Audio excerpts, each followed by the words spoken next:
Chapter 2338. Ning Xuema looked at the familiar soul from the side, and her heart skipped a beat. It was Shuailan. It was his soul. However, his soul looked very fragile, as if it could be blown away with a single breath. Ning Xuema's tone was a little worried. His soul has been gone for too long. Although I have gathered most of it for him, a part of it has disappeared forever. I can't gather it back together again, Shen Julie explained to her in a low voice. Then what's the consequence? He won't become a fool, right? Shen Julie shook his head slightly. His soul is incomplete. The part of his soul that is responsible for his memories has disappeared forever. If you want to revive him, you have to mend his soul. However what? After all, the soul that you mend is not his original body. Even if he wakes up in the future, I'm afraid he will be like a newborn baby. He won't remember anything of the past, like a piece of white paper. That would be a complete rebirth, right? It's good that he doesn't have all his memories. Even if he doesn't have any memories, with his intelligence and wisdom, he will still be able to accomplish something in the future. In a crystal coffin. Inside the coffin, there was a man in a green robe.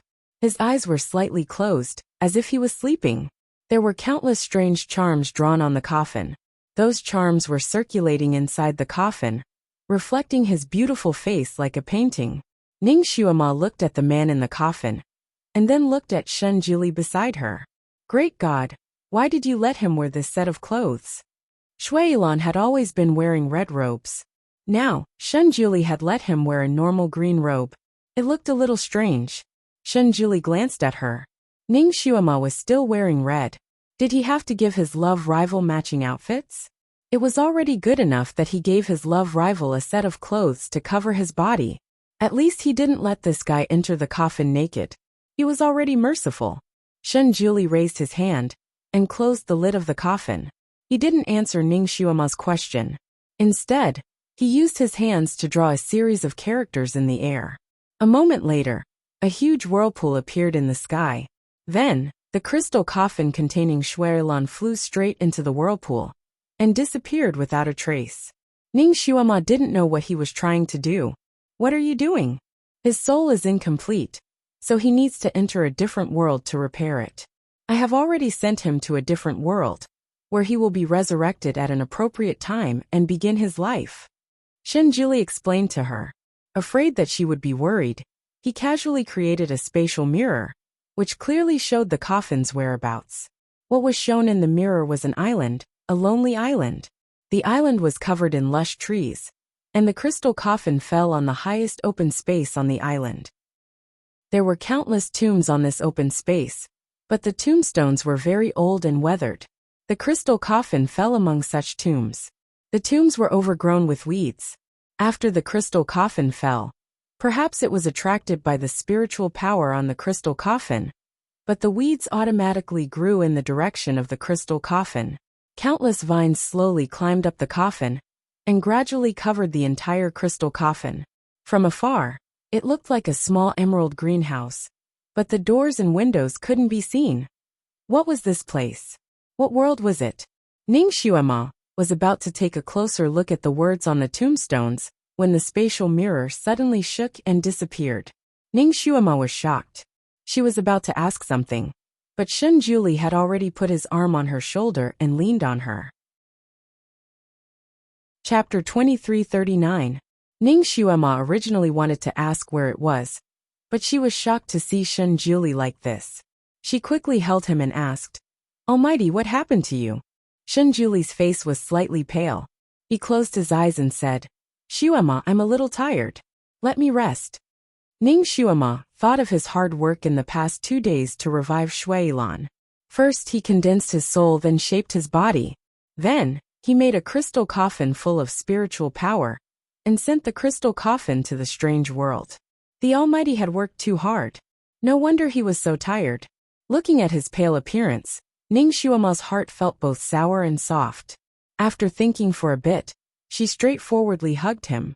Great God, let's go back. You need to rest. The best place in the world for the Almighty to rest was the Fantian Palace. Ning Xuema immediately carried him and ran back.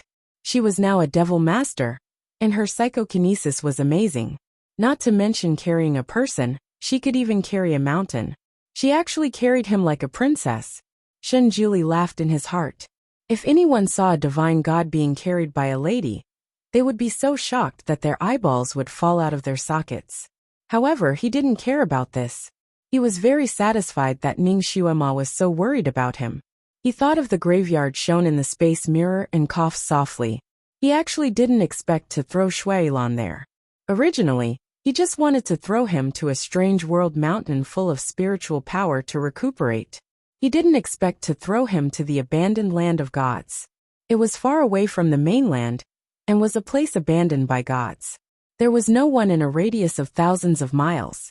Well, the road to Shuailan's resurrection would be very, very long. He had set a spell on Shuailan's coffin. The person who opened his coffin would be the person who could wake him up, and was also his fated person. In such a desolate place, it was harder to find a fated person than to win the lottery. Of course, he would not explain this to his wife. In any case, what he had done had indeed gathered Shuailan's soul, giving him a chance to be reborn. Now it all depended on whether he had the fortune to do so. He lay comfortably in Ning Xuema's arms. In order to make it easier for Ning Xuema to hug him, he deliberately made himself smaller. Tired, of course, she was a little tired, but it was far from the point where she needed someone to carry her. However, since it was rare for him to enjoy such benefits, he might as well enjoy it for a while longer. He raised his hand and quietly placed an invisibility talisman on the two of them. This way, no one would see them. By the time he returned to Fantian Palace, it was already evening. The sky was dyed red by the rosy clouds, and the barrier in the air seemed to be covered in a layer of rainbow light. Ning Xuema stopped in front of the barrier. Looking at the color of the wizardry barrier, it seemed that her son had not broken out yet. Master, Nianma has not broken out yet. Don't you think the array you set this time is too difficult? Ning Xuema was a little worried.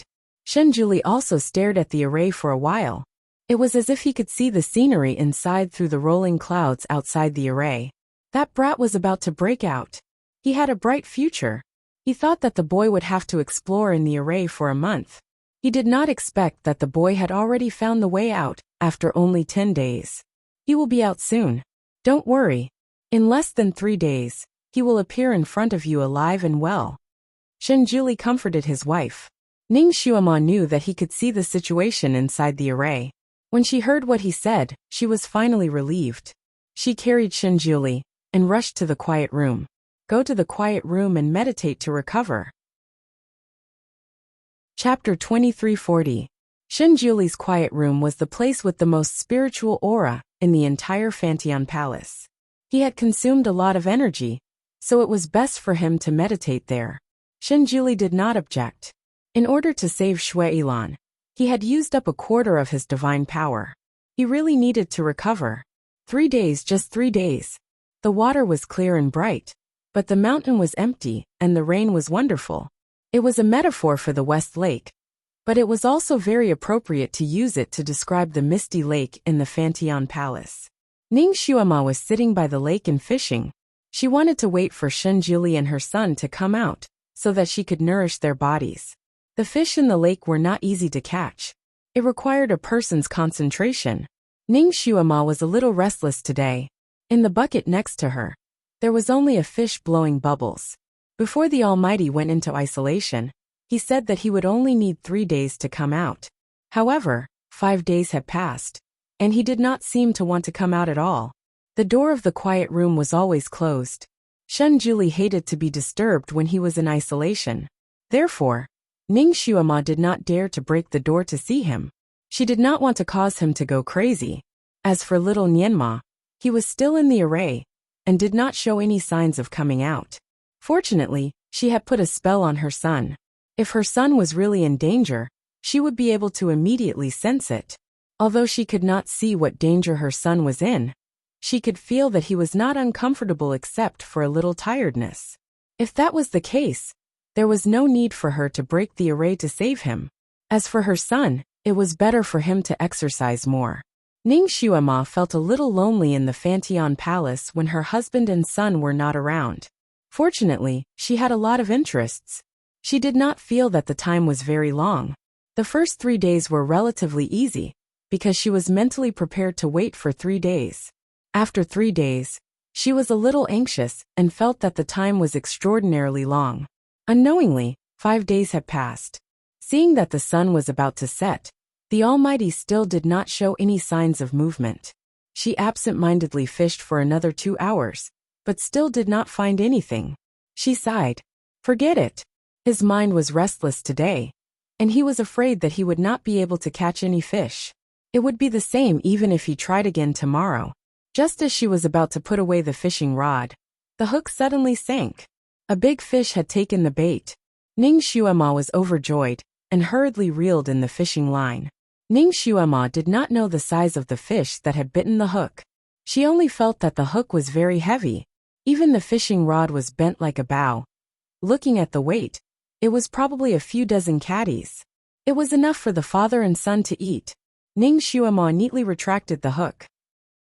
A moment later, she fished something out of the water.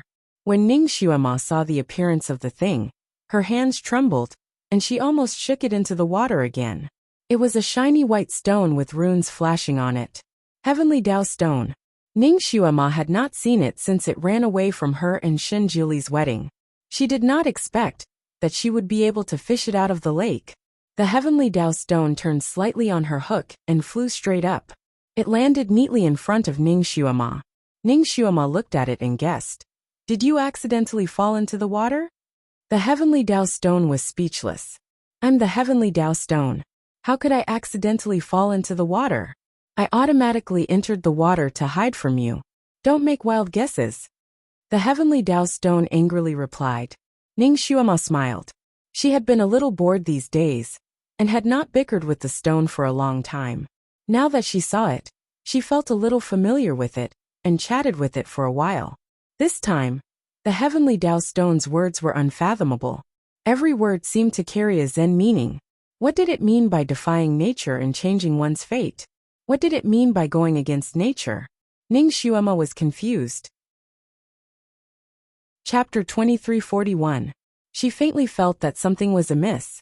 Just as she was about to ask for more details, the Heavenly Law Stone spiraled up, and a line of words appeared in Ning Xuema's mind. If you are in a difficult situation, you can come and find me. After saying that, it disappeared. Ning Xuema was speechless. The Heavenly Path Stone would not speak without reason. Ning Xuema could not hold it in any longer. She threw the fishing rod and flew directly to the quiet room where Shen Juli was. There was still no movement in the quiet room. Even the wizardry barrier outside the quiet room was still there.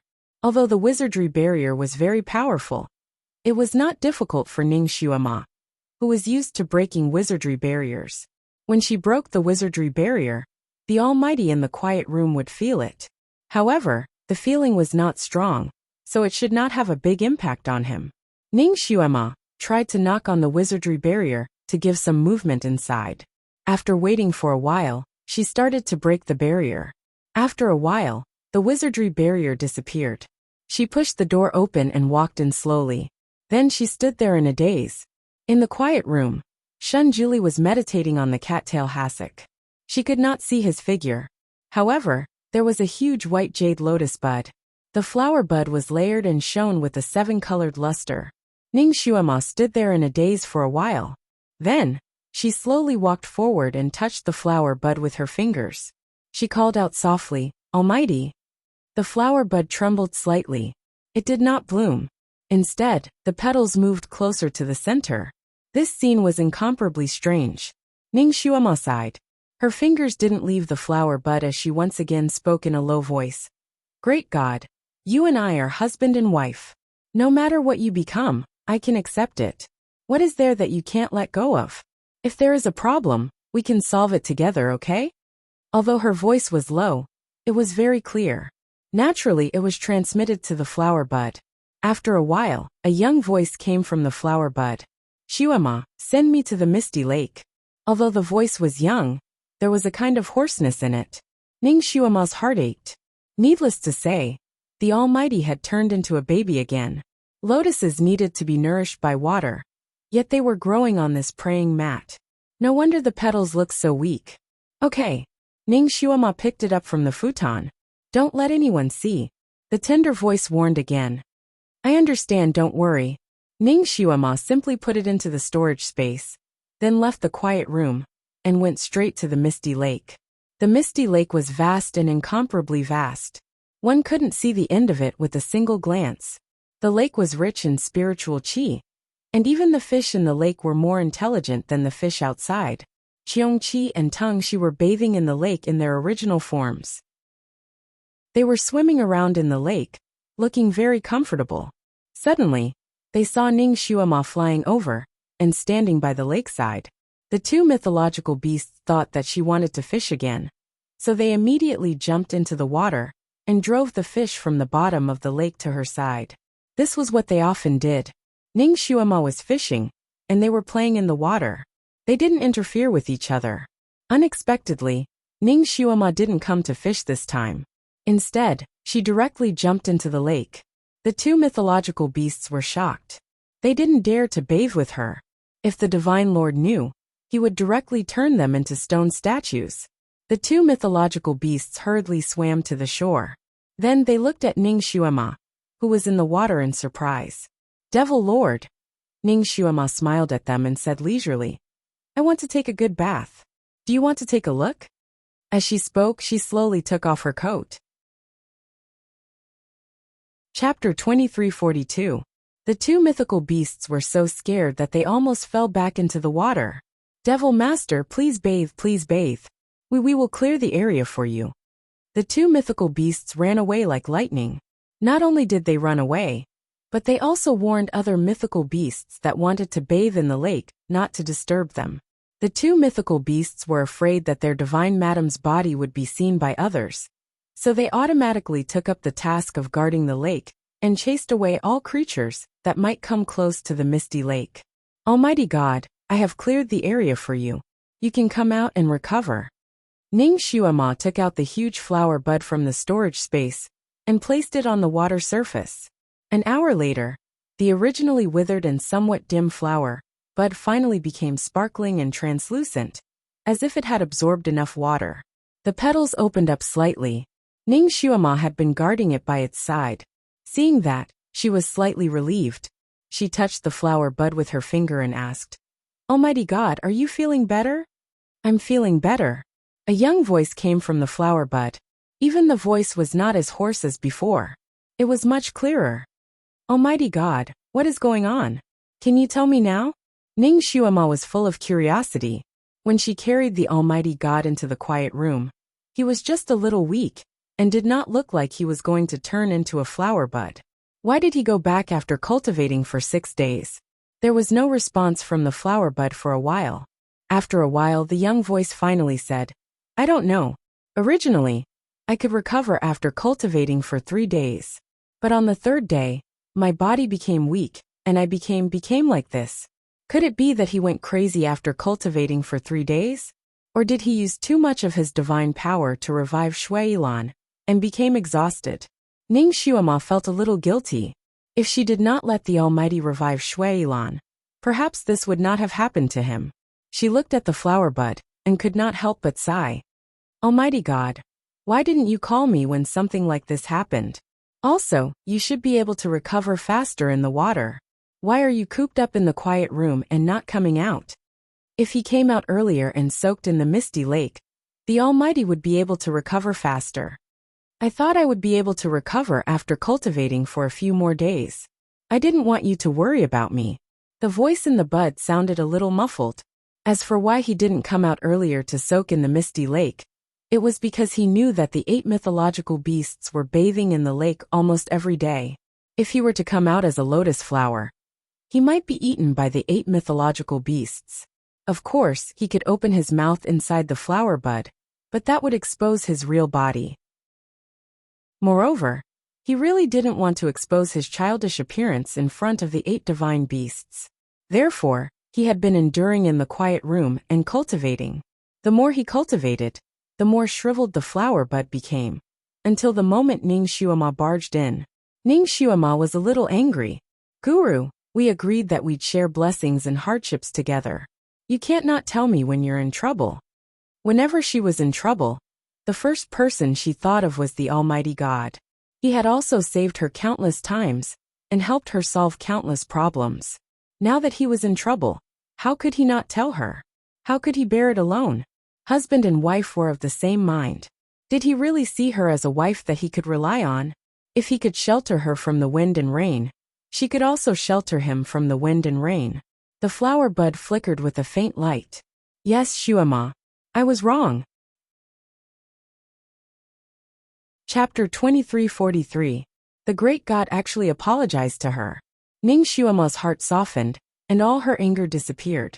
She looked at the flower bud, and a ball of curiosity rose in her heart. What did the great god look like now?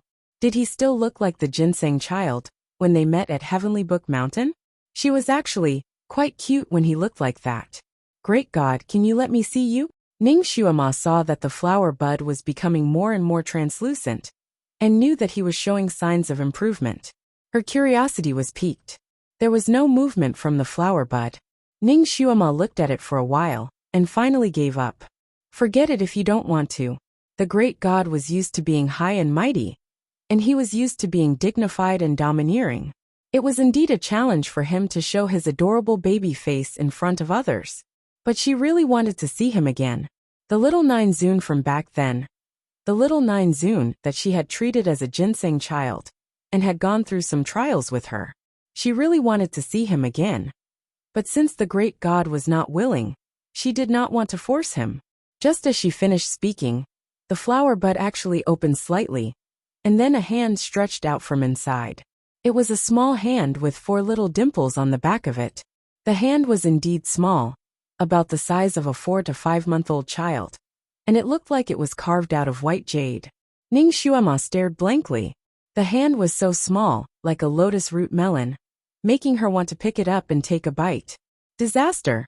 The great god was really a disaster. He had become small, and even his hand could grow so alluring. What was he if not a disaster? Ning Shuama could not help but reach out and poke the small hand with a finger. The small hand immediately held her finger. That scene was exceptionally comical and harmonious. Even Ning Shuama herself was about to be melted by this scene. She really wanted to grab the hand and pull the child out, and then hug him in her arms and give him a few kisses. Ning Shuama only felt a surge of motherly love in her heart. Shuama. A young voice came from the flower bud. Ning Shuama subconsciously softened her voice. If you see my original body, you will have to pay a real price. Do you want to see the whole thing? The voice of the boy in the bud was as tender as the sound of nature, but the words he said made Ning Shuama shiver uncontrollably. She thought of the price she had paid in those days. She was kneaded into all kinds of shapes by him, as if he was kneading dough. His endurance, his transformation. What's the real price? Ning Shuama asked fearlessly. Shuama, I've been married to you for a few months, but I haven't really enjoyed myself to the fullest. It was obviously a child's voice, but the words he spoke carried a hint of the evilness of an adult. I'll let you see it all once, and you'll let me really enjoy myself once in the future. How about that? Ning Shuama.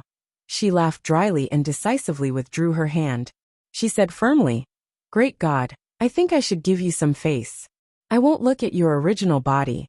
Come, you can continue to cultivate. I'll be your guard. The small hand in the bud had no intention of withdrawing. Are you sure? I'm sure. I'm absolutely certain. Ning Shuama patted the little hand. Be good. Go and properly cultivate.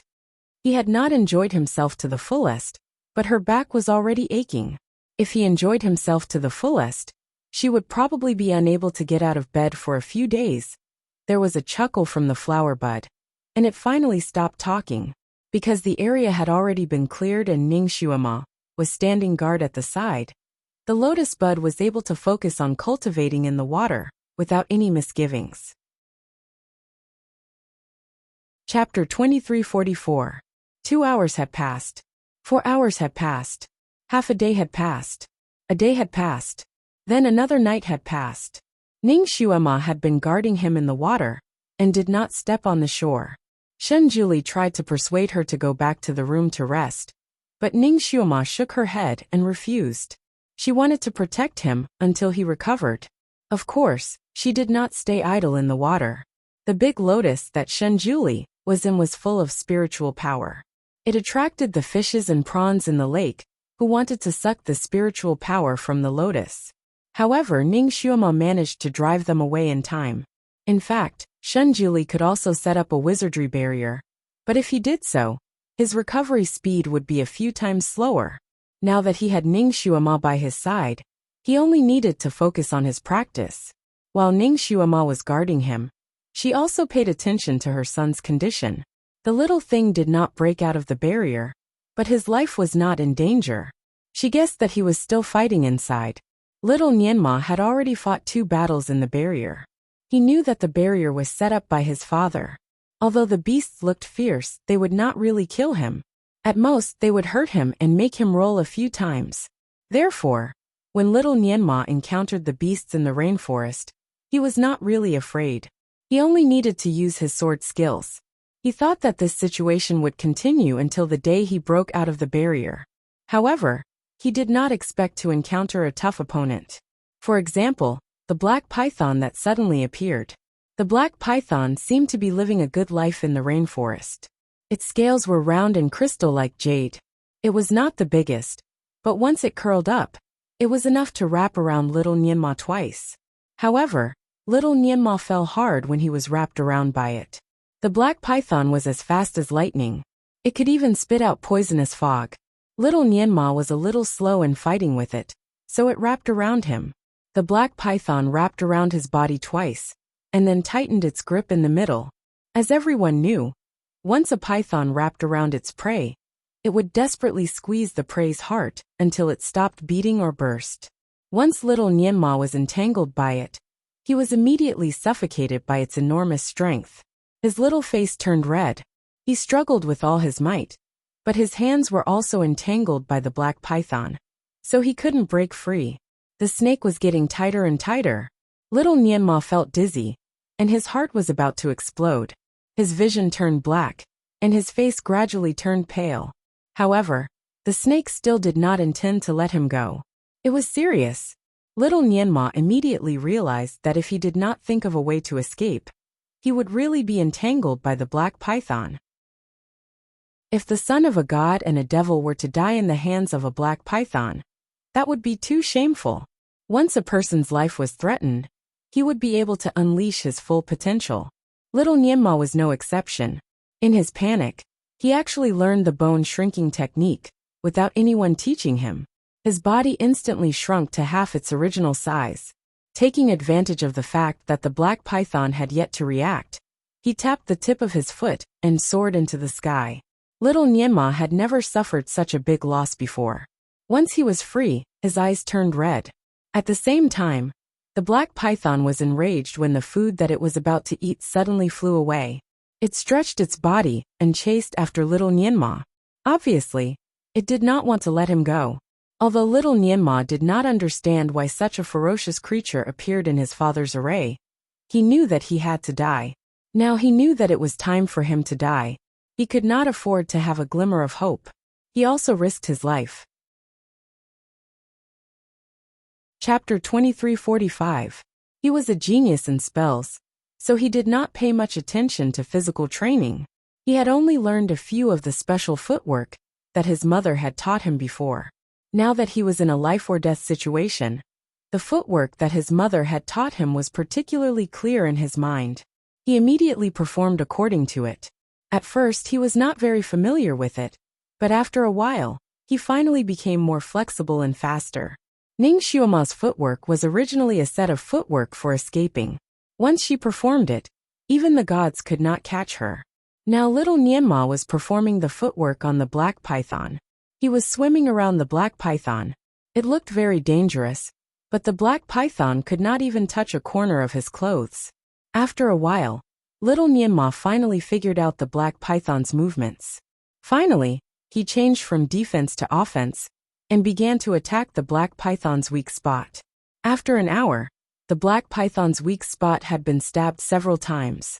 Blood was flowing out, and its movement was getting slower and slower. Finally, he cut off the python's head, and it died on the ground. Little Nianma was so tired that he panted. He sat on the ground and stared at the black python's body in a daze. Once he killed the ferocious beasts in the jungle, they would disappear instantly. Only the harmless animals were real. Now such a fierce and poisonous black python was also real. This time, he was afraid that he would have become the black python's food if he was a little slower. More importantly, the black python was highly poisonous. If he did not have the antidote with him, he would be dead this time. Such a dangerous thing could not be released by his father, could it? Who could it be? Little Nianma finally remembered the mysterious man with the ghost face. He clenched his little fists. Needless to say, this black python should be released by that guy. That guy must not be dead. Now he was hiding in a corner and watching him fight for his life. Was that guy Luo Jiuchen? He could not defeat the Divine Lord and the Great Devil. So he secretly came in to plot against him? That guy knew how to possess a body. Could it be that he wanted to kill him, and then possess him to plot against his parents? The more little Nianma thought about it, the more likely it was. His whole body was alert. He must not let this person's conspiracy succeed. He had to escape from here and report this matter to his parents. He kicked the black python that couldn't be any more dead, then rubbed his rumbling belly. He steeled his heart and killed the snake.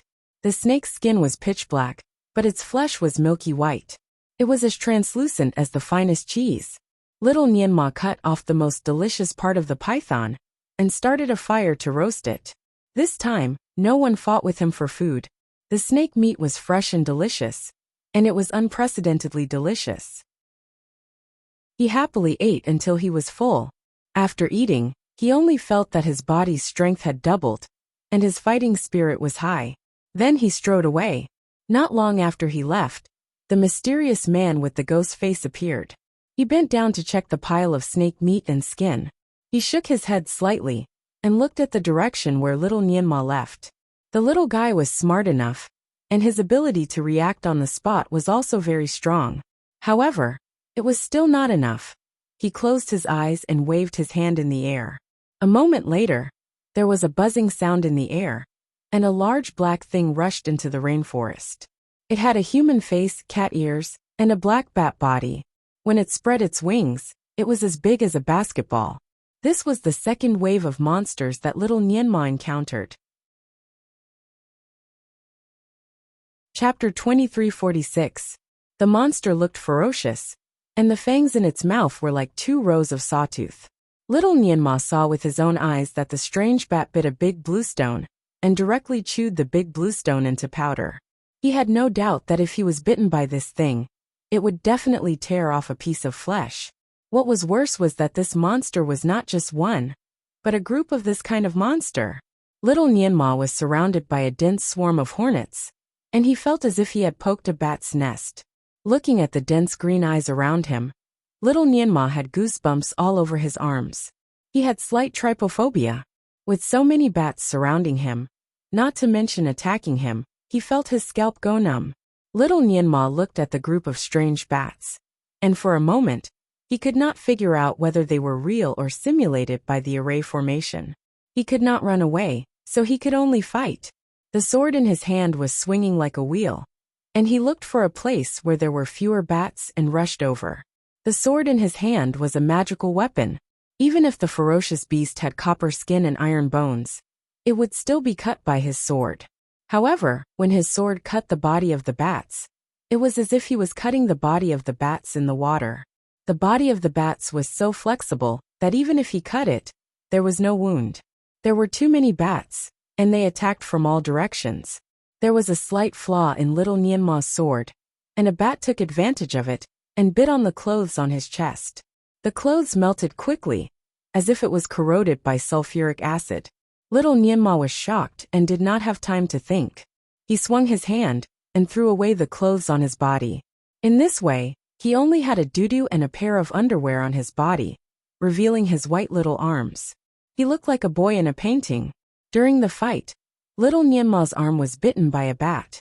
Although he was able to slap the bat away in time, a little bit of flesh was still torn, and green blood flowed out. The wound was even more painful, and it made little Nianma cry out in a low voice. He almost wanted to stomp his feet. If his parents or someone to protect him were around, little Nianma was afraid that he would scream. But now, no matter how serious the injury was, he could only rely on himself. He didn't even have the time to shout. He swallowed an antidote pill and continued to fight. He was already in the middle of the formation and surrounded by the rainforest. No matter where he ran, he would not be able to escape the pursuit of these bats. And in this damned array, he couldn't use his telekinesis. Obviously, these bats were not prepared by his father, but by the mysterious ghost-faced person. Shen Nianma hated the mysterious person to the core. He had been fighting with the bats for a while, but none of them were missing. Instead, he was panting from exhaustion. This won't do. If this went on, once his strength was exhausted, he would become a delicious meal for these bats. During the fight, Shen Nianma realized that these bats were not afraid of the sword, but they seemed to be afraid of fire. Once a bat got close to the kindling wood, it would immediately fly away. If only he could use his telekinesis, he could use fire attacks. In such a fight, he could hardly see any hope. There were too many bats, and soon there were new wounds on his body. There were a few more bloody wounds on both of his arms, and even his underwear was torn into a beggar's pants. It was almost exposed. Chapter 2347. Fortunately, the bats that tore off his underwear were using their wings. Otherwise, little Nianma would have had to take off his underwear to prevent his skin from being corroded. On the trunk of a large tree, the black-clothed, devil-faced man was sitting there, watching the great battle below. This should be considered as pushing him to the extreme, right? If he was really that person, he should have awakened long ago instead of using such a stupid method to fight. He raised his hand and knocked on the jade on his waist. Actually, you have mistaken him for someone else. How could that person be such a child? He sighed softly and looked at the child who was fighting desperately. Forget it, he did not want to play with him anymore. If he really played with the child's life, the couple would definitely come after him. He raised his hand and was about to do something when he suddenly saw a ray of golden light burst out from little Nianma's body. Although the golden light was very weak, it was still seen by the mysterious man. He was suddenly stunned and withdrew his hand. He looked at the child who was fighting desperately with a complicated expression. The golden light on little Nianma's body also frightened the strange bats. A few of them even screamed and fell to the ground. They twitched a few times and died. Little Nianma felt that there was an inexplicable force in his body when he was fighting desperately. That was why the golden light flashed. When he saw that the golden light was effective, he immediately tried to sense the inexplicable force again. However, he did not expect that the inexplicable force would disappear as well. When he wanted to use it, he could not find it. He occasionally glanced at it during the fight, and suddenly saw the man in black, sitting on the treetop not far away. He immediately clenched his fists. Sure enough, it was this person who was playing tricks. Seeing that the man curled his fingers and seemed to be about to do something, little Nianma turned his body and suddenly broke through the circle of bats. Like a bullet fired from a gun, he collided with the mysterious man with the ghost face. He used all his strength in this collision, and his speed was very fast. Almost in the blink of an eye, he was in front of the man with the ghost face. Although the man with the ghost face was not prepared, after all, he was very skilled in kung fu. He slightly moved his body and dodged. However, he also realized that there was a big tree behind him. As he dodged, little Nianma's head flew toward the big tree and collided with it. If little Nianma was hit, he would be half dead even if his soul was not destroyed. With a wave of her hand, the ghostly face wrapped around little Nianma's waist and dragged him back. Unexpectedly, the child seemed to be waiting for him to make this move, and actually borrowed the force to crash into his arms. This time, he could no longer dodge, and was hit in the chest by the little fellow's fire arrow mallet. This time, it was as if he had been hit by a hammer. His chest felt heavy, and he almost fell from the treetop. With a flick of his hand, he pulled little Nianma's leg and threw him out. Little Nianma reacted quickly. He spun in the air and stabilized his body. He landed on the top of a tree and stared at the mysterious person with a grimace. He blurted out, "You are a woman." When he bumped into her chest just now, he felt something soft under his scalp, as if he had bumped into a soft mountain. The mysterious person with the grimace was speechless. She looked at the little guy coldly and finally said, "You are naked." Little Nianma was speechless. He subconsciously looked down and saw that his pants were completely gone. Chapter 2348. Little Nianma was speechless. He subconsciously looked down and realized that his pants were gone. He was only left with a rolled-up doo-doo on his body. His body was completely exposed in front of the person. Although little Nianma was still young, he already knew how to behave. His little face blushed, and he quickly covered his private parts with his hands. When he looked up again, the person was gone. There was only a piece of cloth left on the spot. Little Nianma quickly took the cloth and shook it to make sure that it was not poisonous. He then wrapped it around his waist. At this time, the bats were also gone. Little Nianma was relieved. The mysterious person with the ghost face was actually a woman. This was truly beyond his expectations. Since it was a woman, it was not Luo Jiuchen. Then who could it be? Why did she come in and make things difficult for him? And it almost took his life. Little Nianma could not figure it out, but he was sure of one thing. This woman did not have good intentions toward him. He did not know what she was planning to do, and he did not have a good impression of this woman. A woman dressed as a man and covered her face with such a scary mask. Her real face must be very ugly. So she was psychopathic and came to bully a child like him. Little Nianma could not help but curse when he recalled the dirty tricks that this woman had used on him. Ugly monster, female pervert. Why do you always follow me around? There was only the sound of the wind in the rainforest. There was no other movement. The mysterious person with the ghost face did not show up, so it seemed that she had really left. Little Nianma was relieved and did not care about this matter anymore. He continued to look for the way.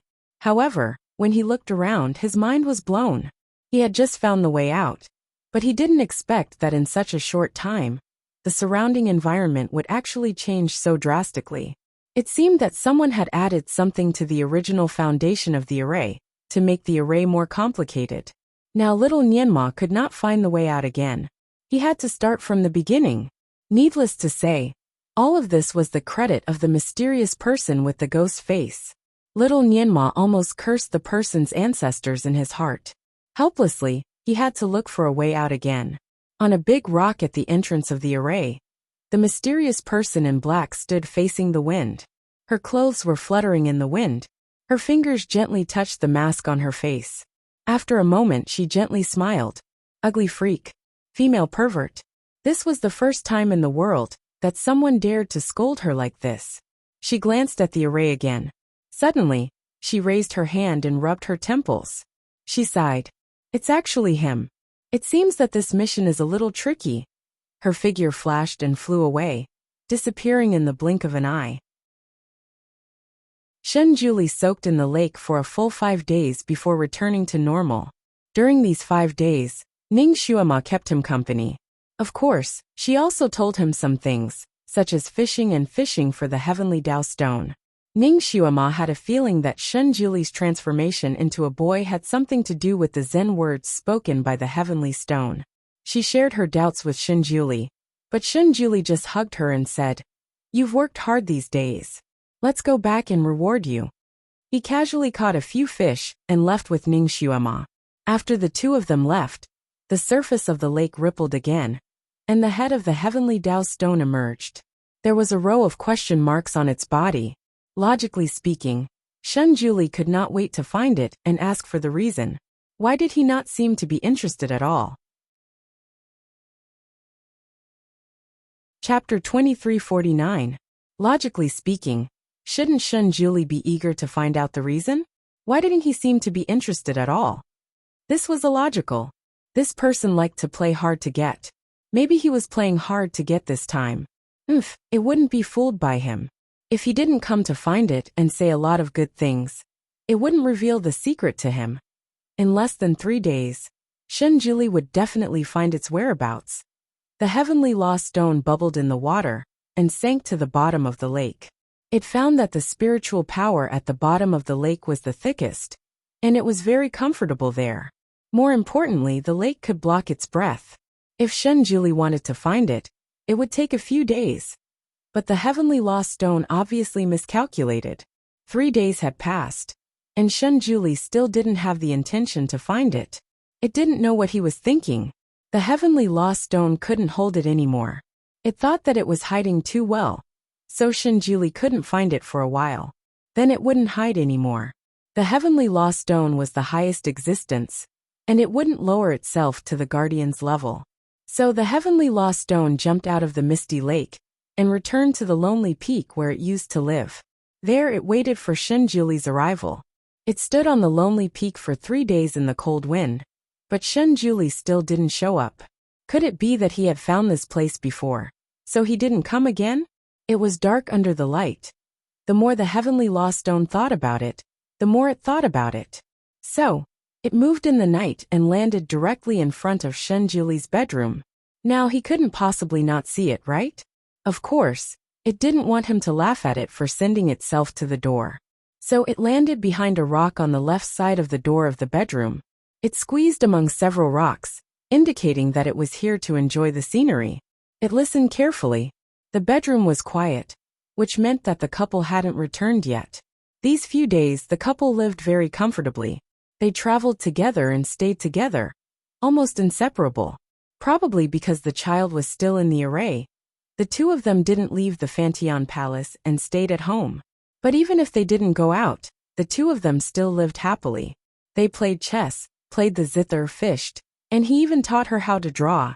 The love between the two of them simply made the eyes of the 8 mythological beasts blue with envy. It was a pity that the 8 mythological beasts were all male beasts. Otherwise, they would also want to form a pair and live a happy life. The heavenly lost stone stood among a pile of rocks. Occasionally, it would hear the gossip of the 8 divine beasts as it passed by. It sneered in its heart. A supreme god and a devil lord had so many responsibilities on their shoulders. How could they live such an ordinary life? They were going to be busy soon.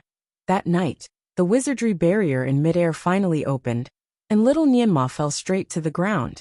When he landed, it was around midnight, and the Fanteon Palace was quiet. He thought that his parents were already asleep, and heaved a sigh of relief. He was about to run towards his Qingxiao hall. Just as he turned around, he was stunned again. His parents were sitting in an octagonal pavilion not far away. There was a luminous pearl in the pavilion that reflected the soft light on the chessboard on the stone table. The black and white chess pieces on the board were fighting fiercely. At this moment, his father was holding a black chess piece in his hand and looking at him with a faint smile. His mother was holding her chin with her hand and waving at him lovingly. Nianma, congratulations! You have finally passed the test. Come to mother. In the past, little Nianma couldn't wait to hear this. He was afraid that his mother would only need to beckon with her finger and directly rush over to her to ask for kisses and hugs. Chapter 2350. But now, little Nianma could not help but shrink back into the shadow. He even pulled down the piece of cloth that was wrapped around his waist. Little Nianma was actually very embarrassed at the moment. His upper body was wearing a small dudu that was badly worn and could not cover his belly. His lower body was wrapped tightly with a piece of cloth, revealing his white arms and legs. His little face was also covered with gray and white streaks. He looked like a little kitten. Little Nianma had his father's misophobia genes in his bones. Usually he would always be clean. His little robe was smooth on his body, and there would not be a single wrinkle on it. It was the first time for him to be as messy as a little beggar today. He felt a little embarrassed, and did not want his parents to see him like this. When he was breaking the array, he was full of anger. He wanted to appear in front of his parents proudly after breaking the array. However, he did not expect that, thus he shrank back into the shadows again. Just as he was about to go back to his room, there was a gentle breeze in front of his eyes. His mother had already appeared in front of him. She picked him up and quickly looked him up and down. Then she checked the injuries on his body. Her brows immediately furrowed. Why are you in such a sorry state? Did the ferocious beasts really hurt you? As she spoke, she glanced at her husband who was next to her. Shenjuli had personally told her that although there were ferocious beasts in the array, they would not really hurt little Nianma. He was scared but not in danger. But what was going on now? There were wounds on little Nianma's body. There were cuts, lacerations, and even pecks. Some of the wounds even looked very dangerous. If they were a little more to the side, they could have hurt his vital parts. Although Ningxuema did not object to her husband's training of their son, when she saw her son injured like this, she was worried. She was about to treat her son. Shenjuli reached out his hand. Little Nianma, who was originally in Ningxuema's arms, was dazzled. When he opened his eyes again, he was already in his father's arms. Let me treat him. Shenjuli raised his hand to cast a cleaning spell on his son. Ningxuema suddenly rushed over and took her son away. She said coldly, "You don't need to care about him." With his son in his arms, he dashed toward the pharmacy in a flash and disappeared in an instant. Shenjuli. Naturally, he followed along. But Ningxuema was so fast that she arrived at the pharmacy in the blink of an eye and locked Shenjuli outside the door. The door slammed shut and almost hit Shenjuli's nose. Shenjuli took a step back. Was she angry? This was the first time Ningxuema had lost her temper at him since the two of them got married. He raised his hand and rubbed the space between his eyebrows. A dark look flashed across his eyes. He was a medical expert. With just one look, he knew what kind of danger his son had encountered. He didn't expect that person to be so ruthless as to deal such a heavy blow to a child.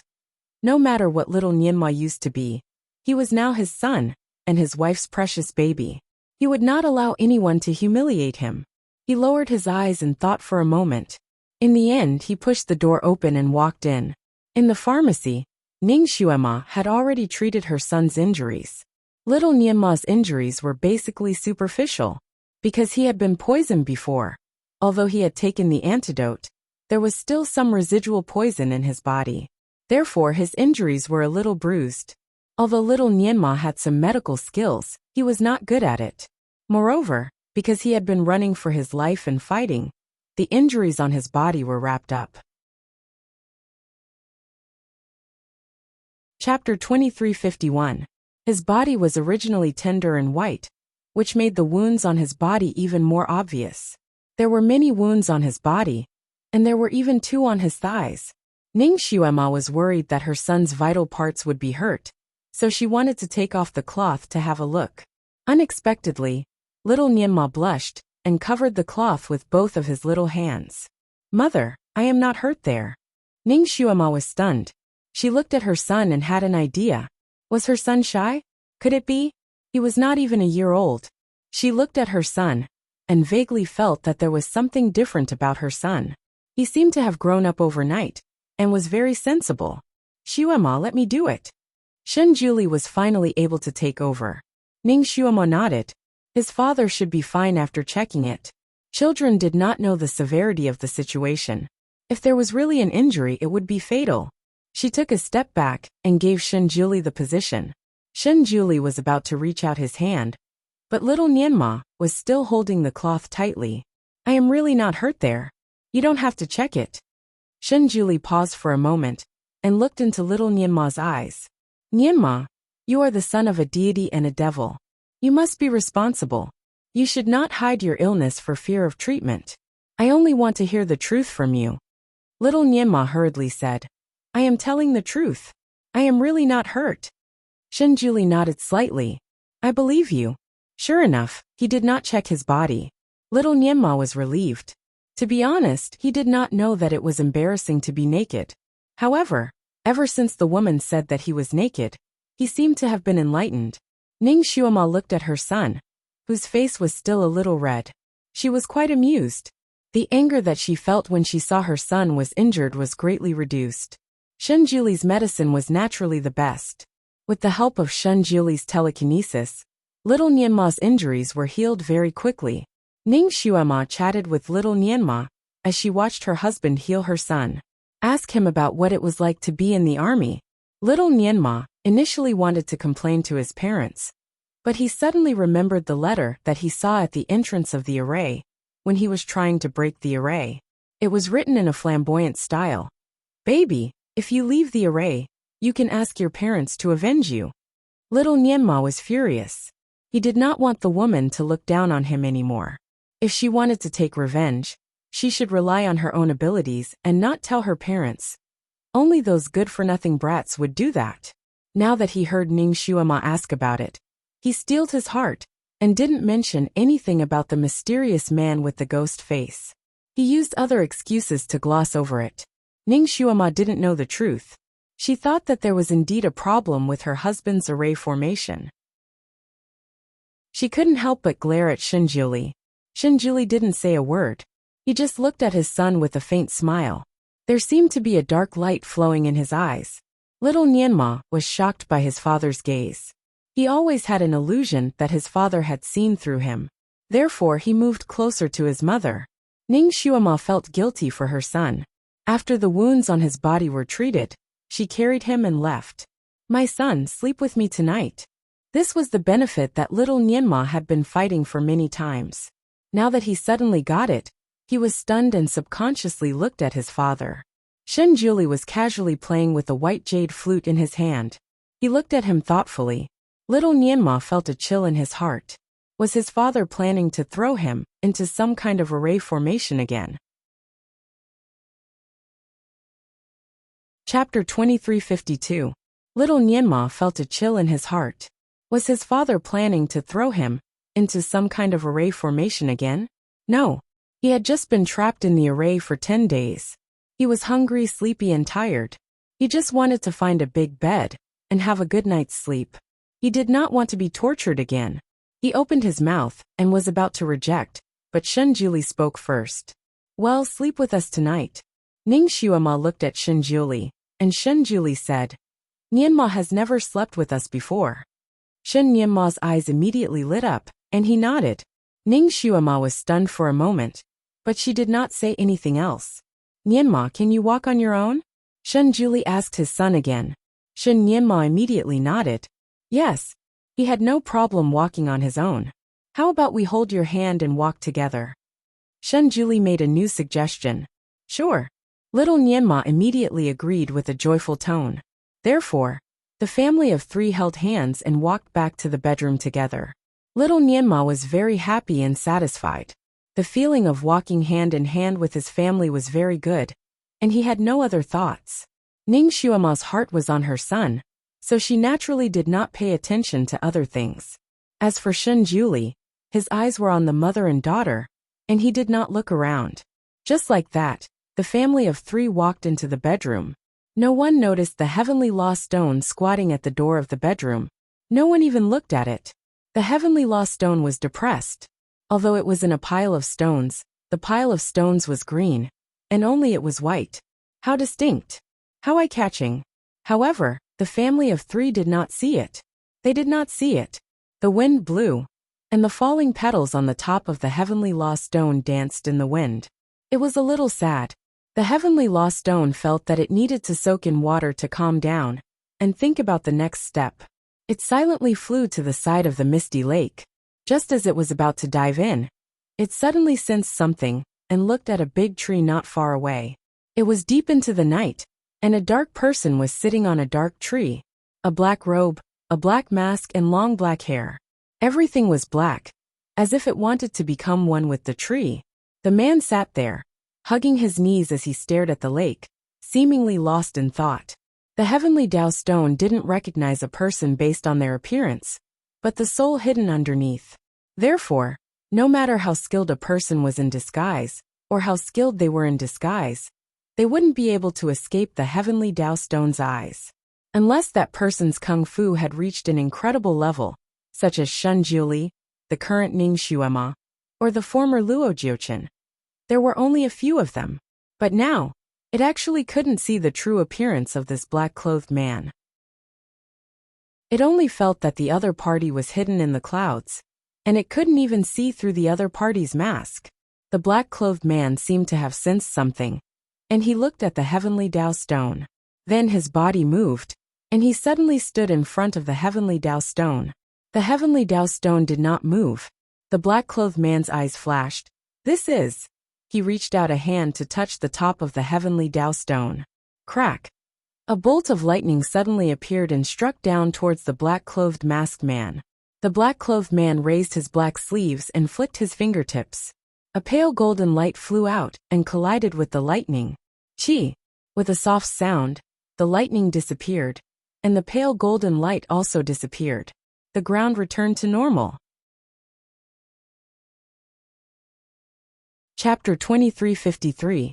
The heavenly law stone shook slightly, and the masked man took a step back. The masked man raised his hand and looked at his fingertips.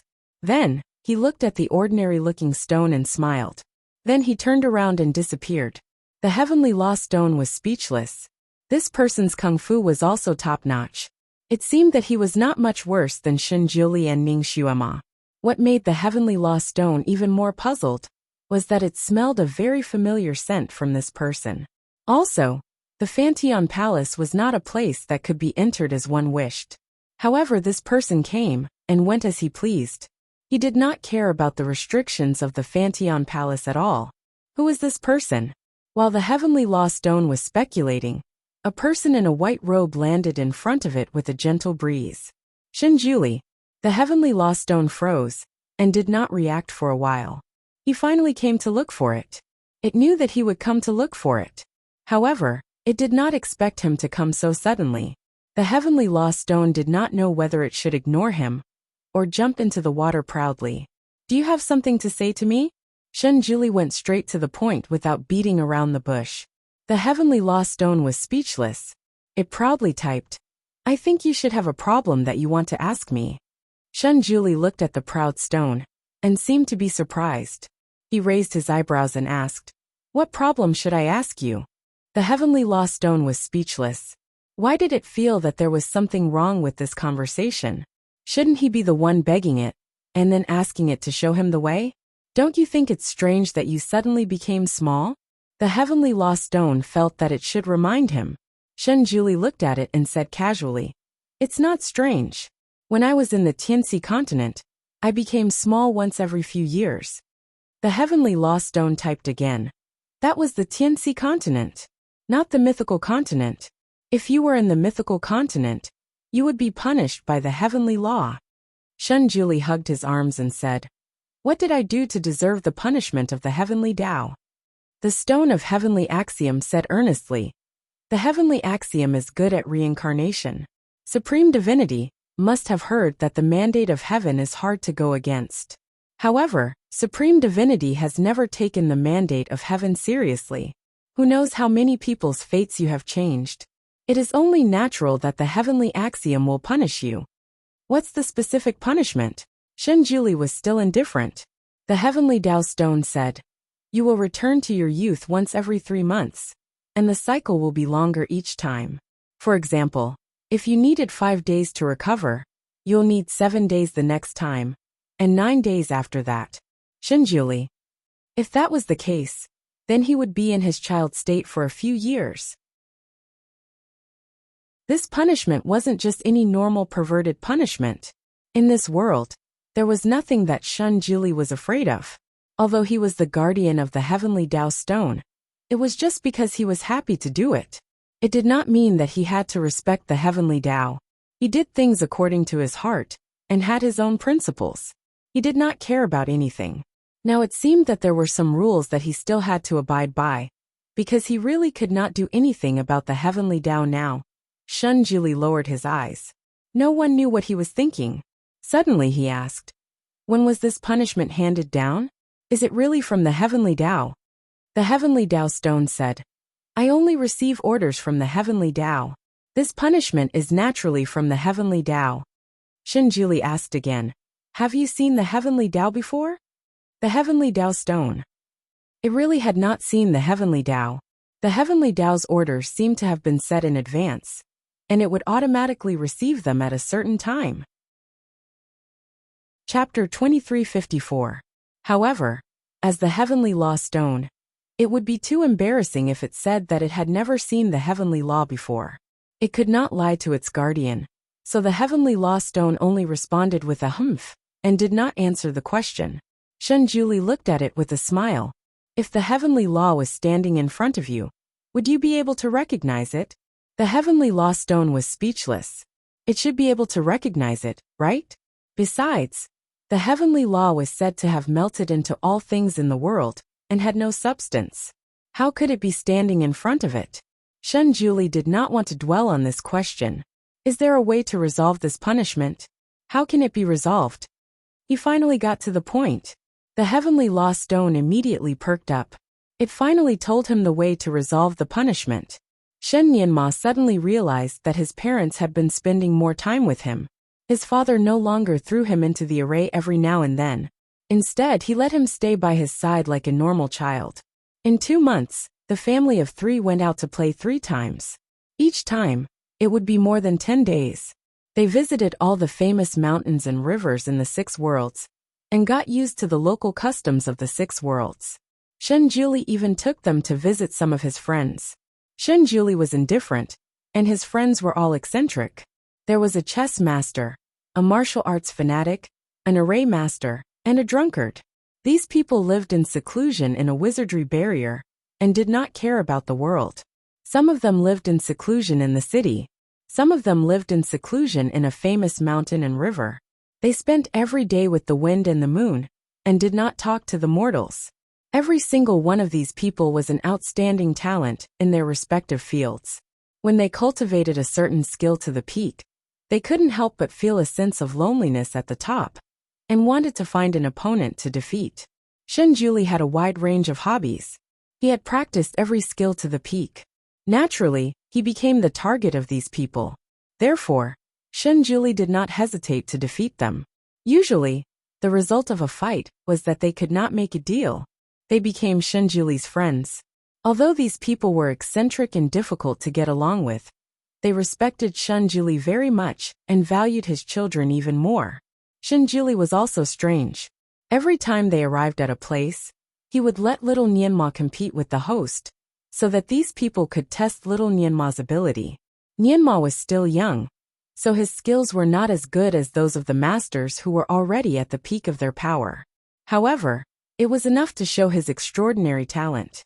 Everyone was amazed and congratulated the Divine Lord for having a successor. Everyone likes smart geniuses, and little Nianma was so adorable. These people were eager to take him as their apprentice, and teach him all the skills they were proud of.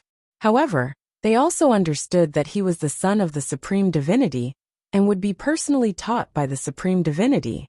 No matter how much these people liked him, they could only envy him. Unexpectedly, Shunjuli smiled gracefully when he heard their praise, and asked if they were willing to accept a disciple. This was simply a pie that fell from the sky. How could these people not be willing? He immediately nodded. However, Shunjuli also had his own conditions. That was, his son could be the apprentice of any of them. However, it was not limited to only one of them. He could be the apprentice of more than one. This was actually a taboo at that time, because in the philosophy of the people at that time, there could only be one apprentice. Otherwise, it was considered a betrayal of the master, which was despised by the people. Fortunately, Shunjuli's friends did not play by the rules, and did not pay much attention to these red tape.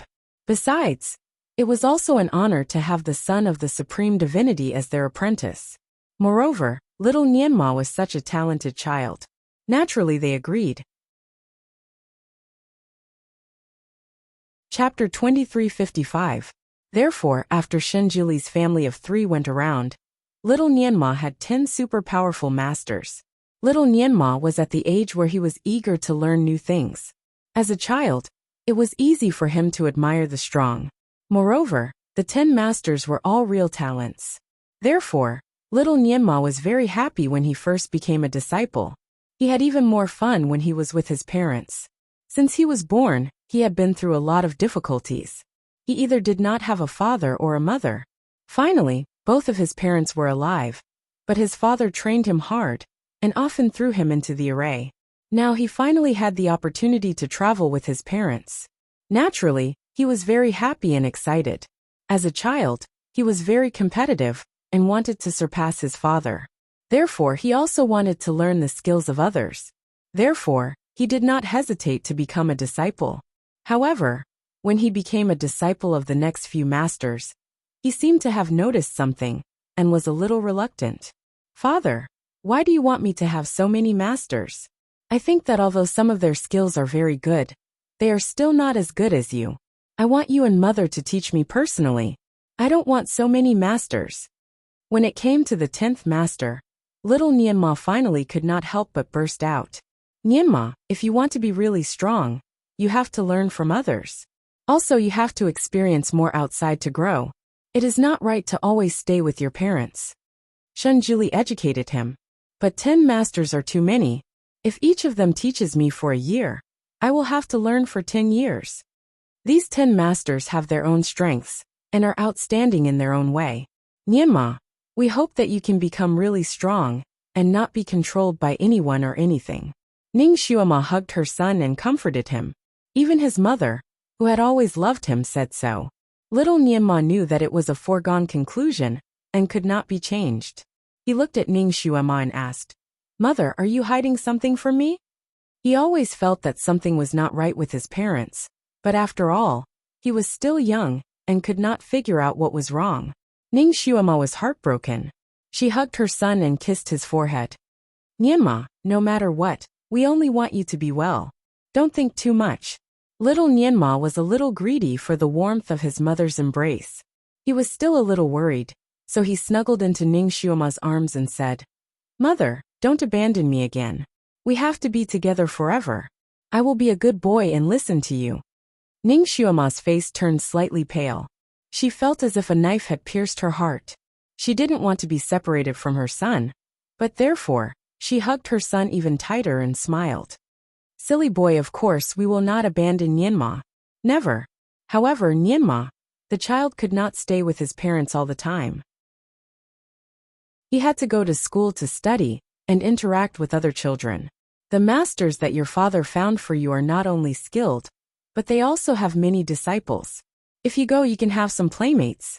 Don't you want to play with other children? Little Nianma was a little tempted by Gu Shijio's words.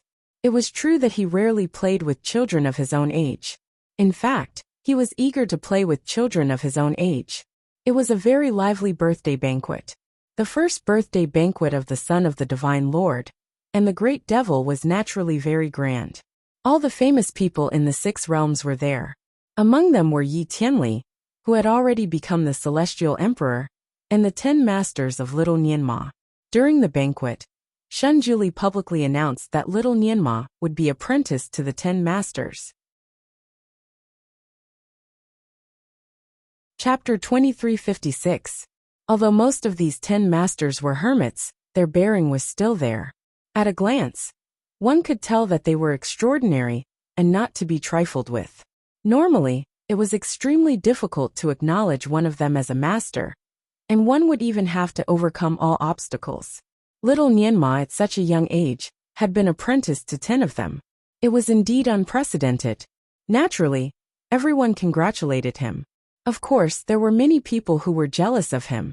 The hall was full of laughter. While everyone was celebrating, Shunjuli suddenly pointed up. It is cold and windy on the roof. My friend, you should come down. A white light flashed, and a big hole appeared on the roof. A person in a light green robe floated down.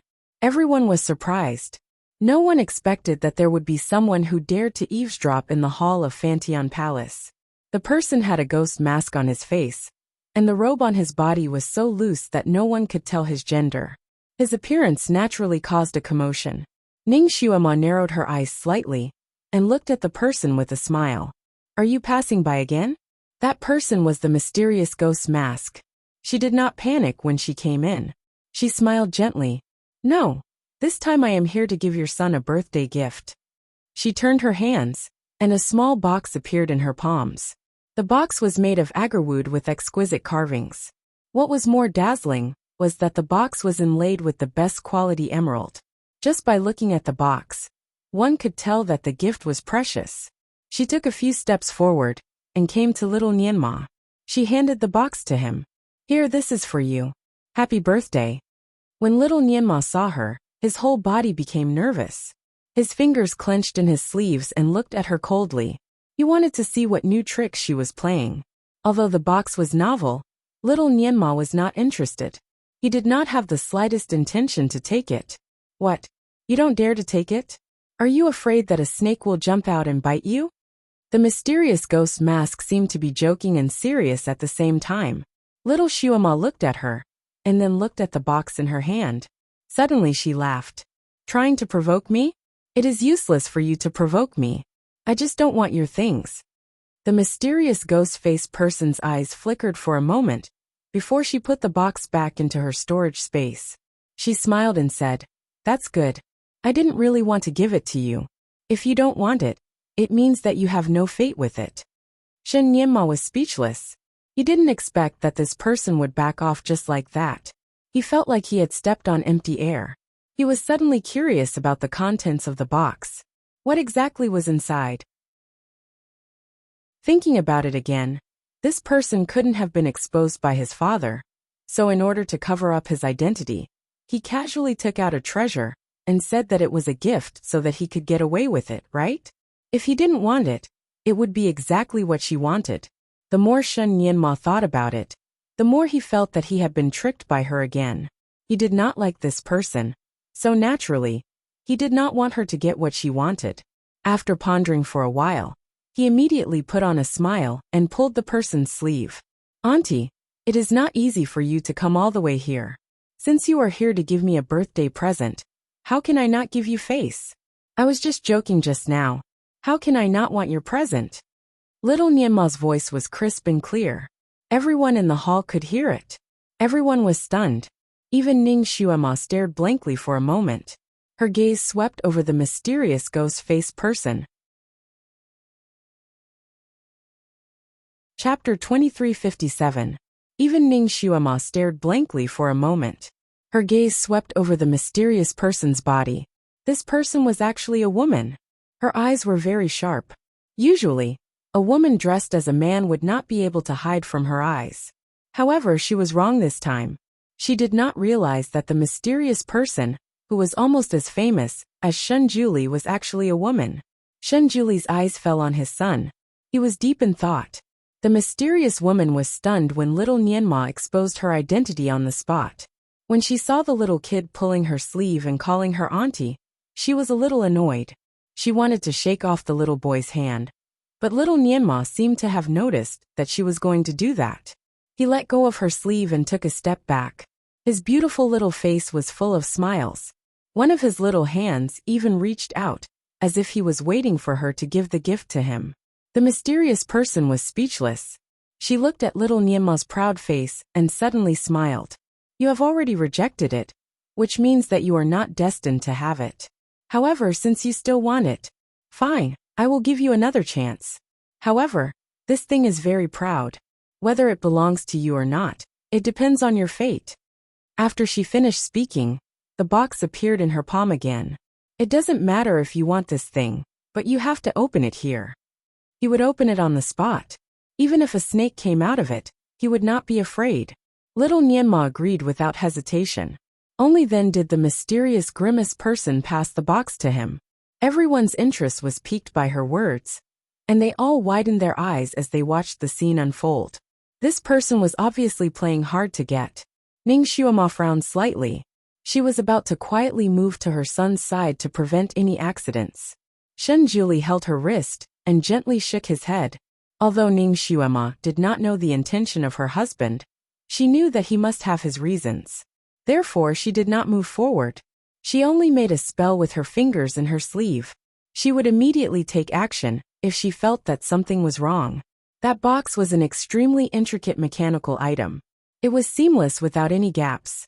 After Shen Nianma took the box, he touched it here and there. She did not know what he found, but he opened the box with a snap. The mysterious grimace man's fingers suddenly tightened. He actually opened the box. It was really him. The others did not know, so they did not feel strange when little Nianma opened the box.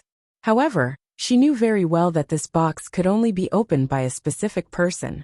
Even if it was her, she couldn't do anything about it. She had wandered around in this world for so many years. She had gone to the ends of the earth and finally found this person. Although this person was very different from what she had imagined, she still found him. She looked at little Nianma with a complicated expression. No one could read her emotions from her eyes. Little Nianma did not know what was going on in the mysterious person's mind.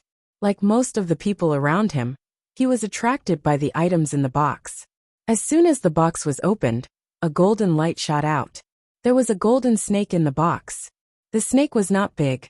It was only about a foot long. Its scales were as dazzling as gold. Its body was obviously like a snake, but there were two coral-like horns on the top of its head.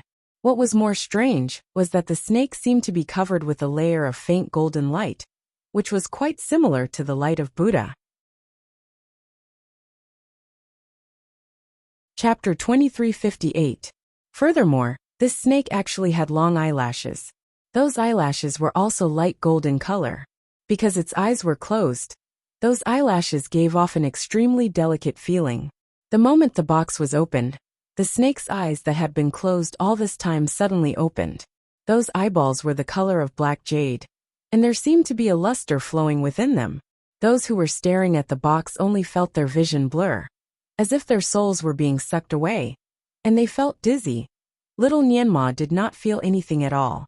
He stared at the golden snake in the box, and felt an inexplicable sense of familiarity.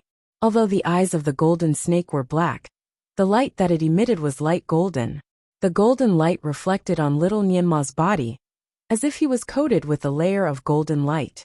What was more strange was that the golden light reflected on the back of little Nianma's head, and formed a circle. Ning Xuema looked at her son and was moved.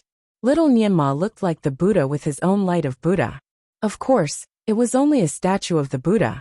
Her little Nianma was extraordinarily handsome, and definitely did not look like the Buddha. Moreover, the Buddha's light of Buddha was golden, but at this moment, the light of Buddha on little Nianma's body was light golden with 7 colors. It flowed freely, and people could not take their eyes off it. Little Nianma blinked his eyes, and the golden snake blinked its eyes as well. Suddenly, the golden light flashed, and the snake suddenly wrapped around little Nianma's wrist. Ning Xuema's heart was alarmed. Her hands were about to form a seal. However, Shen Juli held her wrist again. He sent her a directed audio. "Don't move. The hornless dragon will not hurt him." Hornless dragon? The little snake was actually a hornless dragon?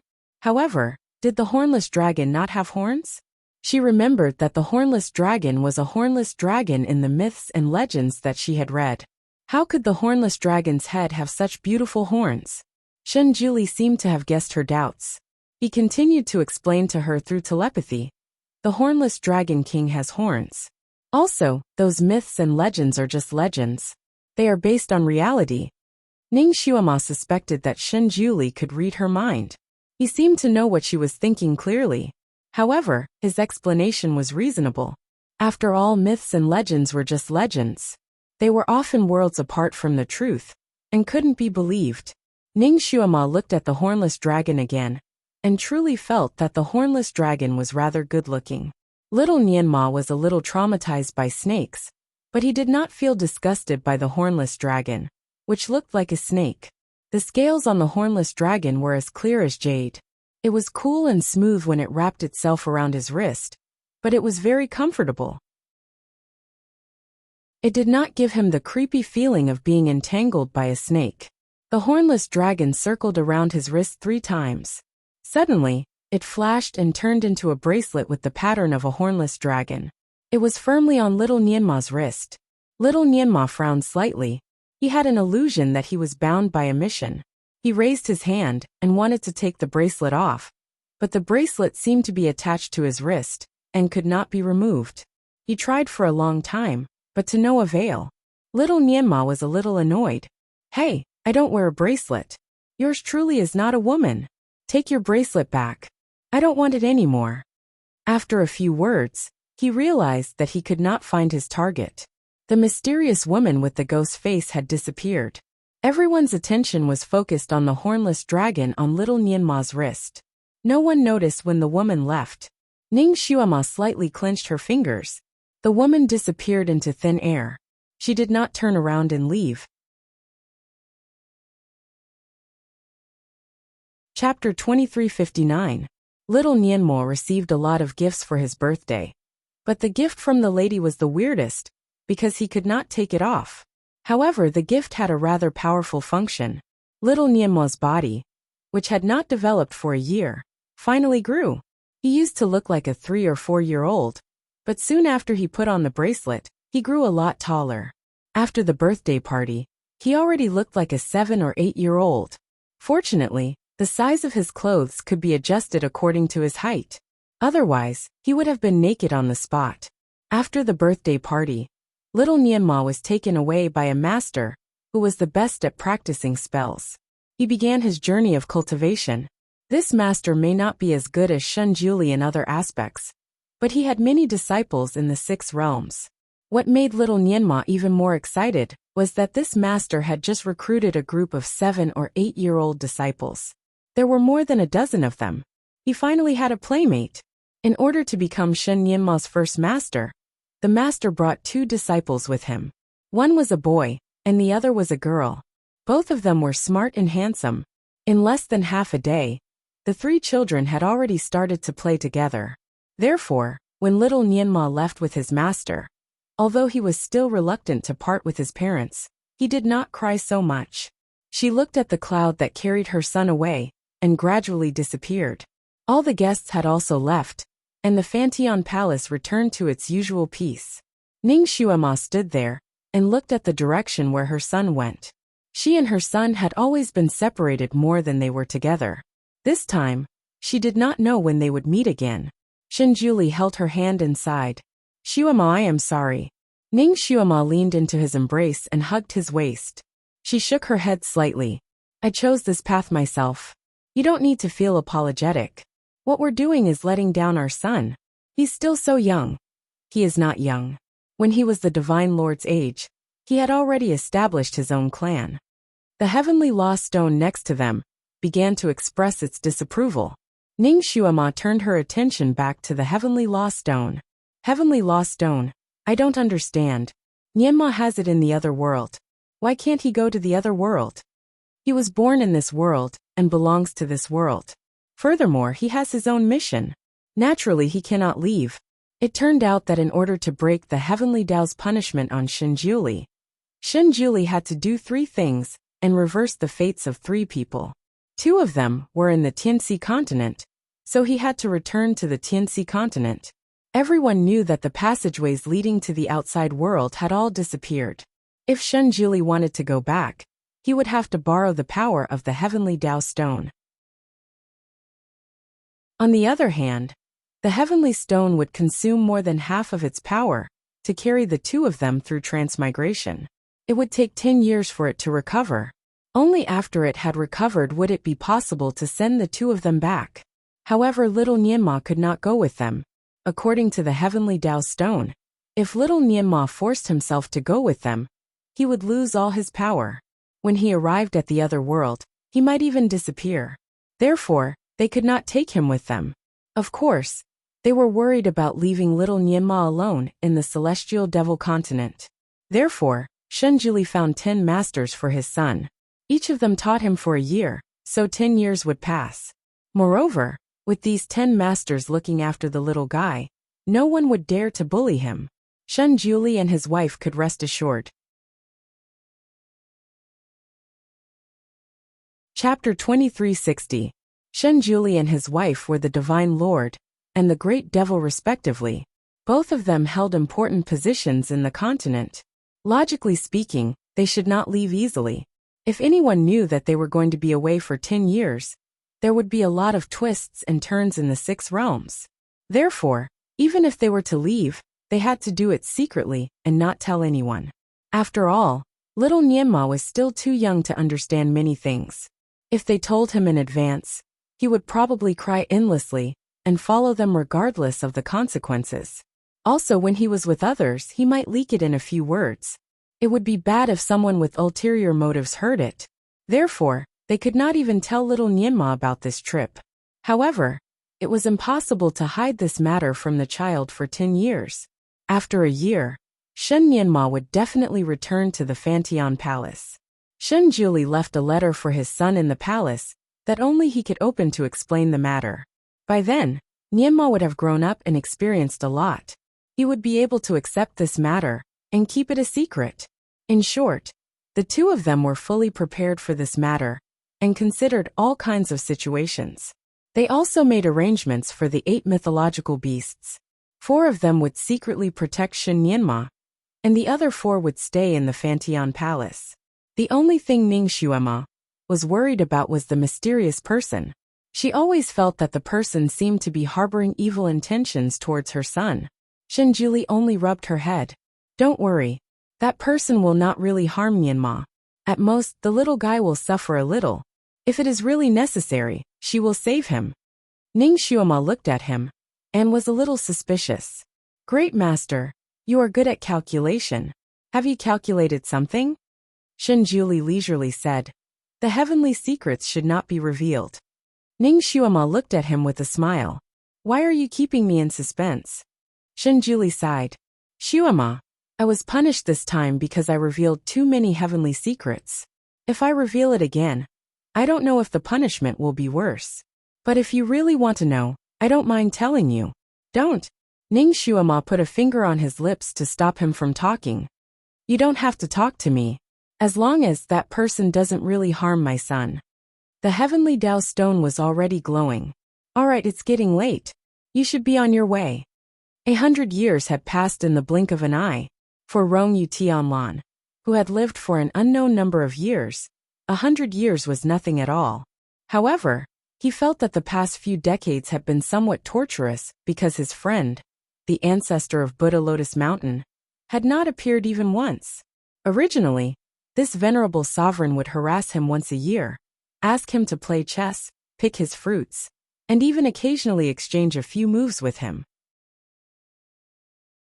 At that time, he felt that he was at a disadvantage. A dignified deity lived like a follower of the venerable sovereign. However, after not seeing him for 100 years, he felt that life was as lonely as snow. Life was not so fun. On this day, he was picking a kind of blue fruit in the courtyard. This kind of fruit was the best for brewing wine. The wine it brewed was mellow and sweet, and the alcohol content was not small. This kind of fruit could only be brewed once a year. In the past, the venerable sovereign would drink it when he came here. Every time, Rong Yu Tianlan would feel extremely pained. Now, Rong Yu Tianlan's wine cellar had accumulated 100 jars, but the person who often came to drink wine was still nowhere to be seen. Venerable sovereign, will you never come back? Rong Yu Tianlan sighed while holding a bunch of fruits. Buzz! Whoosh! A strange sound suddenly came from the sky. Chapter 2361. Rong Yu Ishanlin raised his head, and his expression changed. A ball of snow-white light was rushing towards him at lightning speed. What was that? Rong Yu Ishanlin raised his hand, and a blue light blasted towards the white light. Just as the blue light was about to hit the white light, which was like a small sun, suddenly moved 10 feet in the air. Then with a flash, a bolt of lightning struck towards Rong Yu Ishanlin. The speed of the lightning was unbelievably fast. Rong Yu Ishanlin hurriedly retreated to the side, and the lightning struck the soles of his feet. With a loud bang, Rong Yu Ishanlin's ears almost went deaf. It also directly smashed the blue stone into pieces. With this loud bang, the white light also landed on the ground, and then a pit suddenly appeared on the ground. Rong Yu Ishanlin watched as his precious tree was directly smashed into the ground. When all the dust settled, Rong Yu Ishanlin took a closer look, and the blue veins on his forehead jumped. There was a huge pit in the originally flat ground. At the bottom of the pit, there was a fruit tree with half of the blue fruits. The branches and leaves were scattered, and the trunk was broken into 7 or 8 pieces. Not a single fruit could be seen on it. Other than that, there was nothing in the big pit. Rong Yu Ishanlin almost couldn't believe his eyes. He clearly saw that the white light was faintly wrapped around a big snow-white stone, and then it smashed into the pit. How could there be no shadow? It couldn't have been burned away like a meteorite. He clearly saw a huge piece. Ning Xuema and Shen Juli had been holding hands and staying in the heavenly stone. The heavenly stone was spinning at high speed when it was transmigrated. If their kung fu hadn't reached such an abnormal level, even their internal organs would have been flung out. Just as they were feeling dizzy, the stone finally stopped.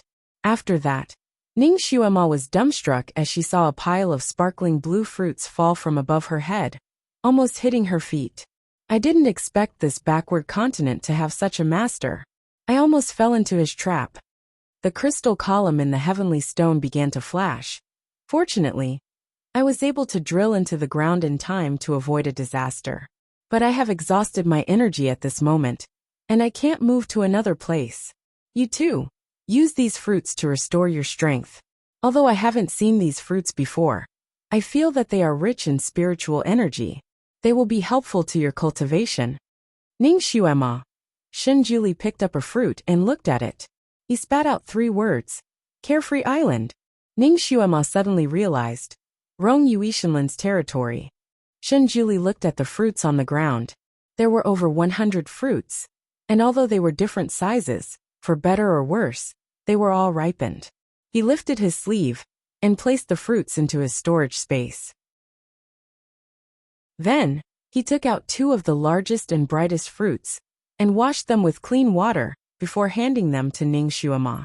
These are blue crystal fruits. They are delicious and full of spiritual energy. In the Tianxi continent, only Carefree Island has one of these.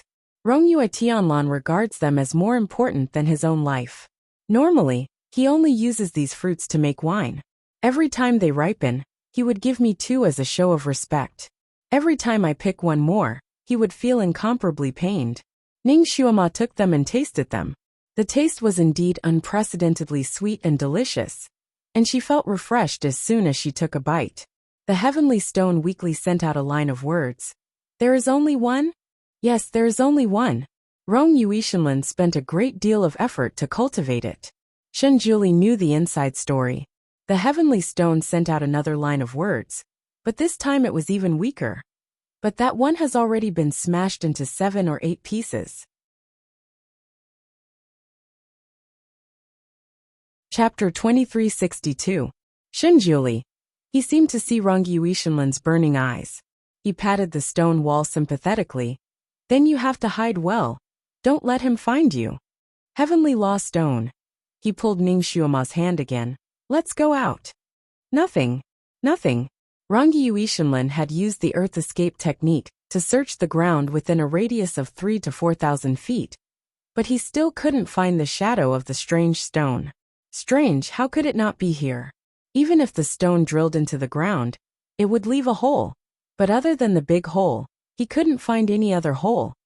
Could it be that his eyes were playing tricks on him? That wasn't a white stone. Instead, it was a ball of lightning? Rong Yuishenlin was puzzled, but he really couldn't find it. So he had to come out of the ground again. As soon as he came out, he was stunned and stared at a place. Zun. Miss Ning. Shenjuli sat leisurely in the small pavilion, as if he had never disappeared in the past 100 years. He tapped the table with his fingers and looked at Rong Yuishenlin, who had just come out like a groundhog. Rong Yuishenlin, what are you looking for? Ning Xuema sat beside Shenjuli and looked at Rong Yuishenlin with sympathy. Island Master Rongyue looks a little embarrassed.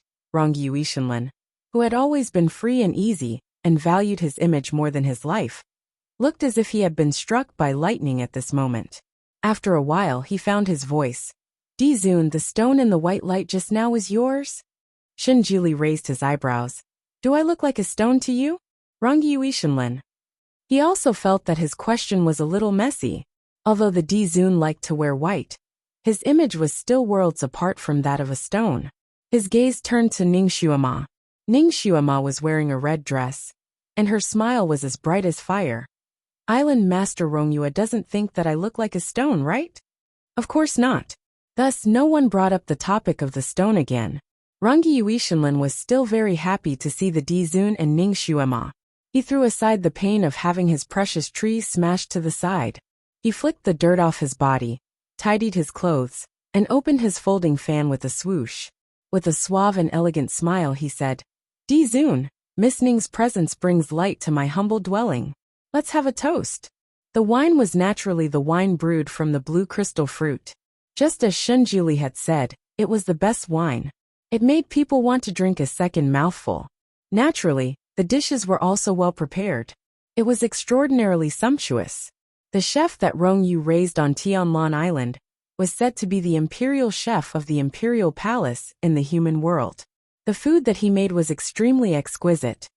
Ancestor Miss Ning, where have you been for the past 100 years? It took me a long time to find it. Rong Yuishenlin was puzzled to death. In the past 100 years, he had searched high and low for them, but he couldn't find any trace of them. Now these two people seem to have popped out from the ground. Rong Yuishenlin, she's my wife now. Shen Juli took a sip of wine, and then threw out a bomb. The wine cup in Rong Yuishenlin's hand shook, and some wine spilled out. His gaze fell on Ning Xuema, and he blurted out, "You're already married? Then why haven't I seen the heavenly thunder of the God Empress?" Shen Juli sighed slightly. It's a long story. He and Rong Yuishenlin were friends who had gone through life and death together. Naturally, he didn't want to hide anything from him, so he briefly told him about his trip to the God-Demon continent. Chapter 2363. He only said that Ning Xuema was reborn in the Divine Demon continent, and he finally found her there. After going through some hardships, they finally resolved the knot in their hearts, and became husband and wife. Rong Yuetonlan knew that the ancestor always spoke concisely. Although this extremely brief experience was downplayed by him, there must have been countless bloody storms in it. It might even be more exciting than the storybooks he read. Fortunately, although these two went through hardships, they were still together. They were so loving, so everything was enough. Looking at their current level of affection, even a standard eligible bachelor like him could not help but feel envious. Shen Juli and Rong Yuetianlan had not seen each other for 100 years. When old friends met, they naturally had a lot to talk about. 1,000 cups were not enough to drink with a bosom friend, let alone a friend who had been separated for 100 years. According to Rong Yuetianlan, they must drink to their heart's content and not return until they were drunk. The banquet between the three of them was naturally a joyous one. During this banquet, Ning Xuema also learned from Rong Yuetianlan about the changes in the Tianxi continent in the past 100 years. For example, Chongkong country had a new monarch. Ji Yunhao had passed away, and his son had succeeded the throne. For example, the former crown prince Shiju was now the famous wisdom king. He was the kind of person who could make the earth tremble with a stomp of his feet. Princess Mingwan, who used to be in power in the Wisdom King manor, left home after her brother took over the throne. Some people said that she had already cultivated to become a deity, while others said that she lived in seclusion. Anyway, no one had ever seen her again. And the one that Rong Yuetianlan enjoyed talking about the most was the former crown prince of Chongkong country, Ji Yinhuang. It was said that this martial arts genius had been crazily looking for the whereabouts of a woman in the 6 realms. His whereabouts were uncertain. Back then, Ji Yunhao was always afraid that this brother would suddenly wake up and come to fight with him for the throne. So he sent many assassins to assassinate him, but they were all killed by him.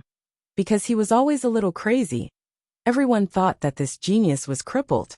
Who would have thought that after being crazy for more than 10 years, he would suddenly wake up and return to Buddha Lotus Mountain to cultivate? In a short 30 years, he actually broke through to the heaven realm and became an immortal. He became the guardian elder of Buddha Lotus Mountain, and his status was second only to Yelu Jing'an. In the entire Tianxi continent, he was a well-known figure. However, after he succeeded in his cultivation, he didn't stay at Buddha Lotus Mountain often. Every year, he would spend most of his time traveling outside. Ning Xuema and Shen Juli looked at each other. According to the heavenly Tao stone, the first pair they had to help was the marriage of immortal Ji. Ning Xuema was wondering who this immortal Ji was. She didn't expect to hear this news from Rong Yuetianlan. Looks like this immortal Ji was referring to Ji Yinhuang. However, Tian Xueqing was already dead, and Ji Yinhuang had been crazy for her for more than 10 years. Who could his marriage be now? Thinking about Ji Yinhuang, who had helped her before, Ning Xuema's heart darkened. She secretly decided to help him this time, and help him find his true love. Is Ji Yinhuang in Buddha Lotus Mountain now?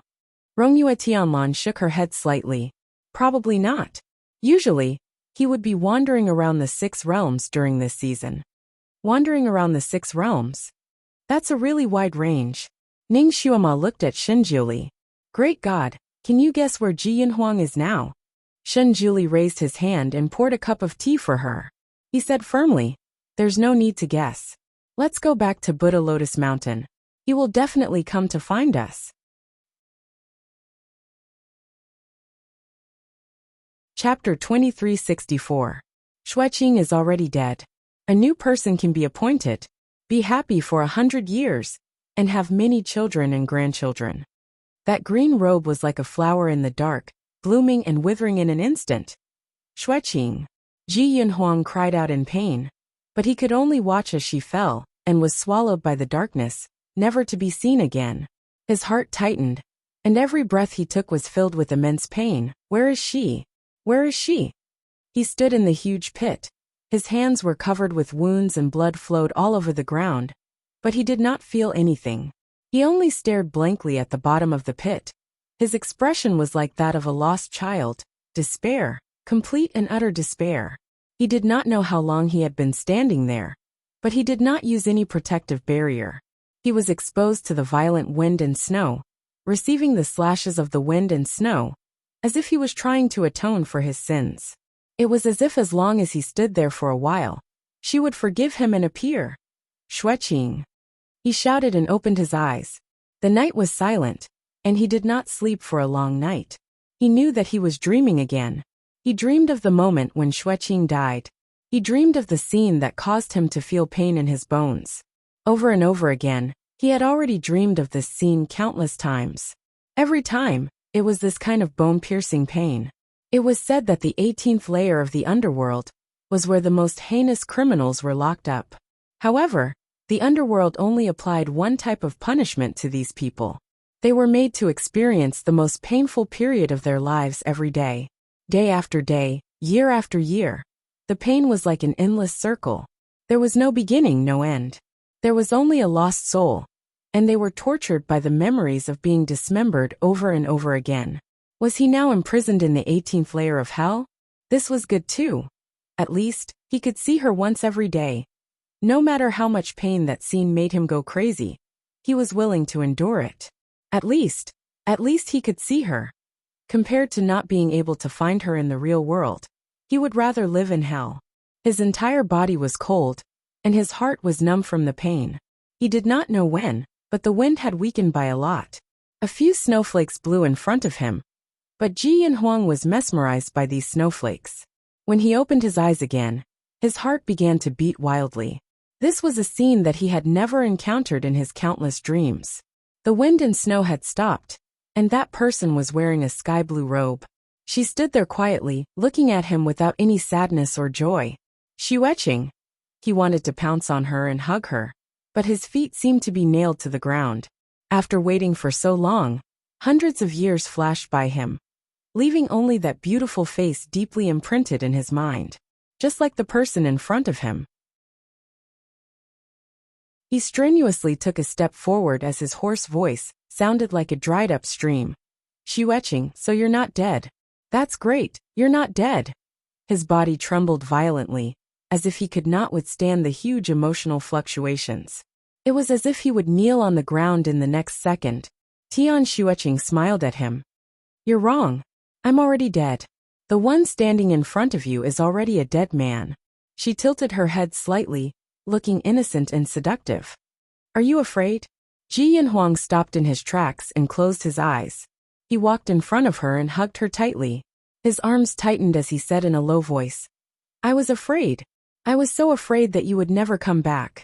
Xueqing, don't leave me again, all right? His embrace was like an iron hoop that encircled her tightly. Chapter 2365. His embrace was like an iron hoop tightly encircling her.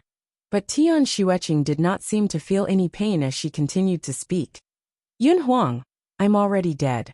If you want me to come back to life, you have to use your life in exchange. Are you willing? Her voice was still light, but there was a trace of evil in it. Her embrace was too real, too warm.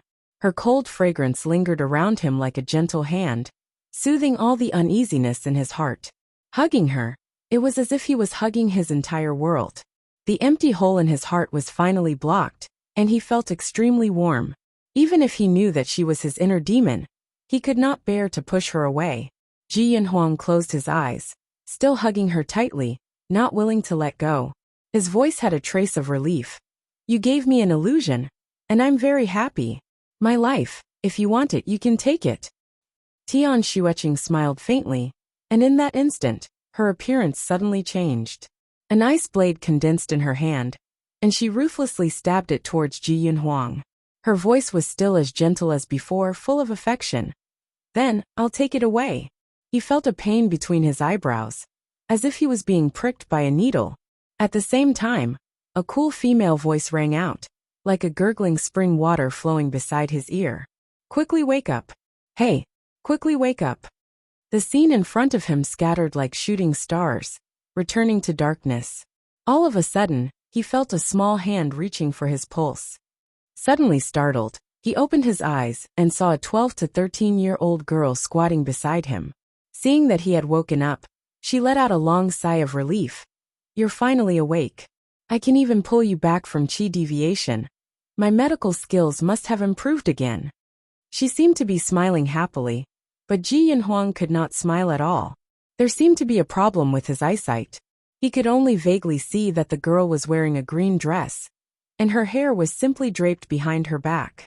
He could not see her face clearly, as if there was a thin layer of fog separating them.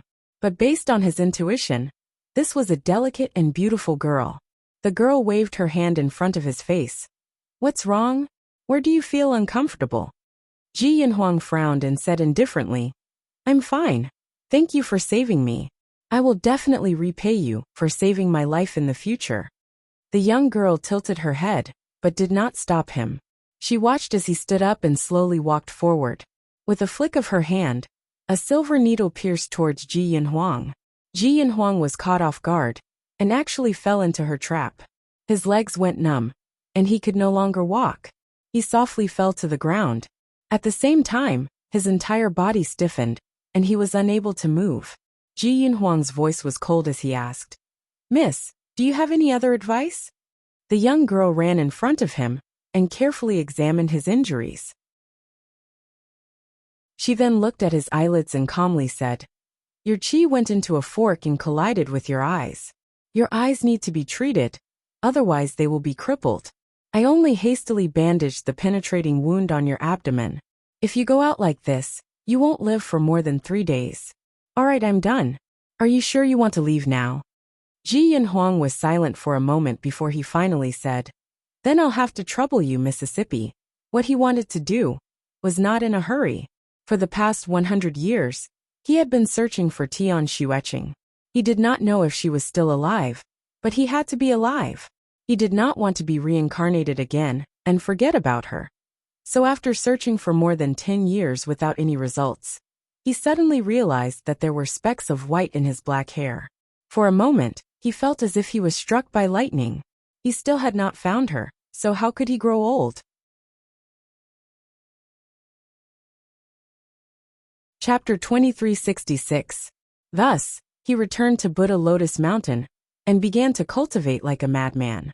His aptitude was originally very high, and when he cultivated without any distractions, he actually broke through several levels and entered the first level of the heaven realm in 20 years.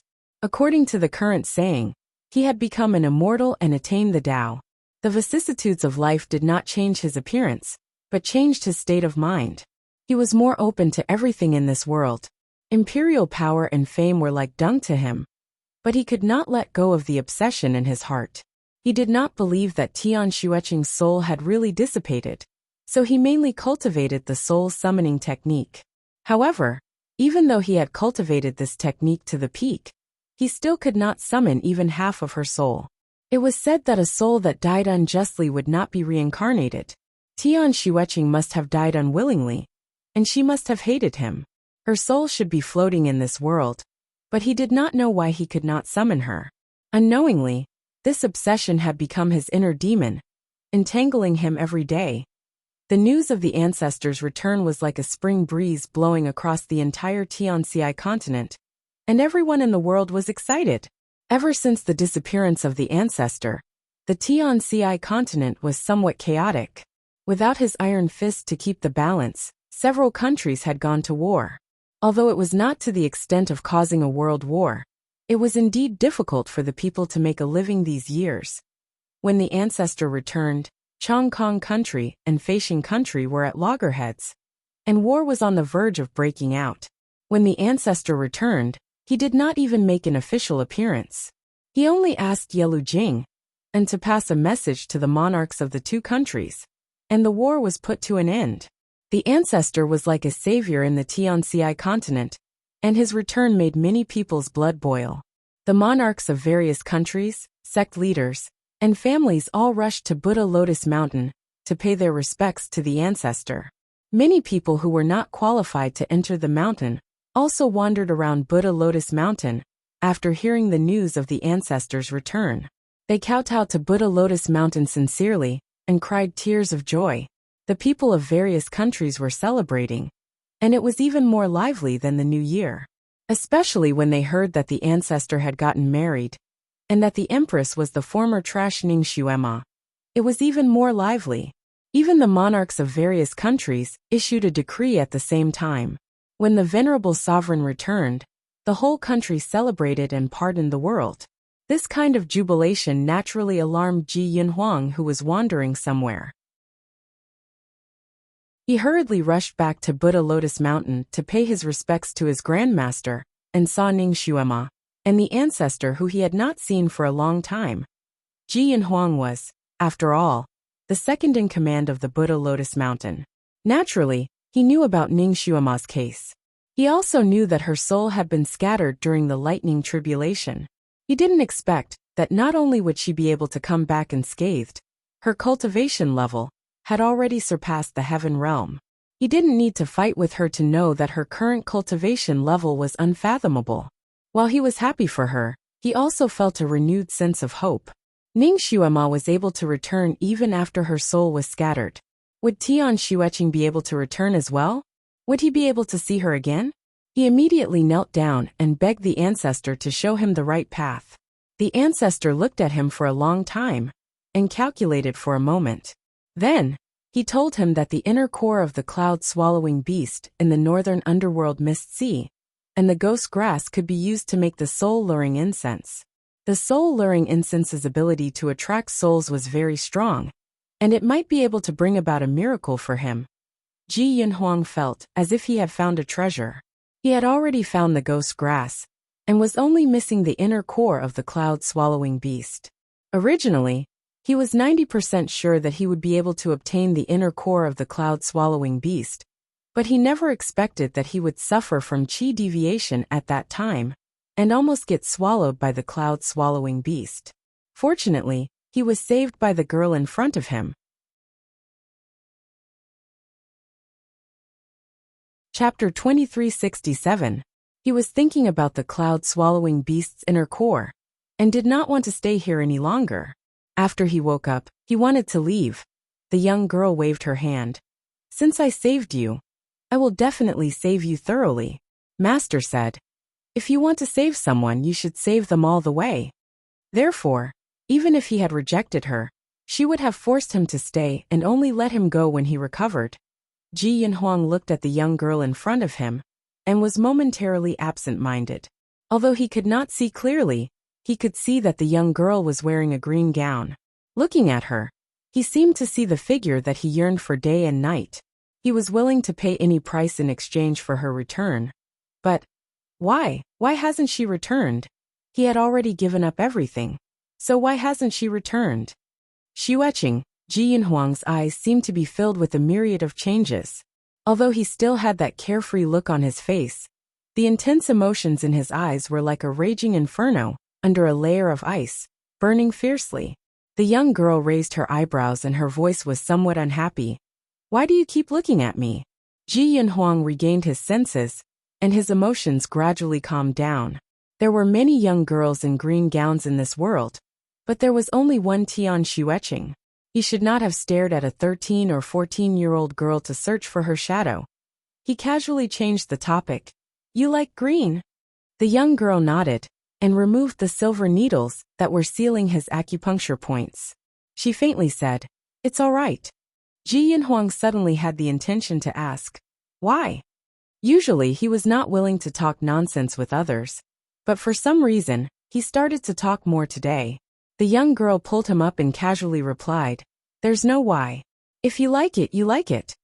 Ji Yinhuang choked and did not say anything else. The young girl led Ji Yinhuang forward. Along the way, they passed through flowers and willows, bypassing fake mountains and flowing rivers. Along the way, there were people who constantly greeted the young girl. The young girl stopped and nodded her head in acknowledgement until a handsome young man casually waved a fan and walked in front of the young girl. Ching Ching, you brought back another injured person. The young girl stopped and sized up the person. Then, she faintly smiled and said, Yin, I see that you have recovered well. You can go down the mountain now. Yin Shitzi sighed when he heard what was said. He looked as if he was about to cry. After not seeing each other for so many days, the first thing Ching Ching said was to chase me away. I'm so sad. Ching Ching couldn't help but laugh. She waved her hand and said, Don't mess around. I don't have time to deal with you right now.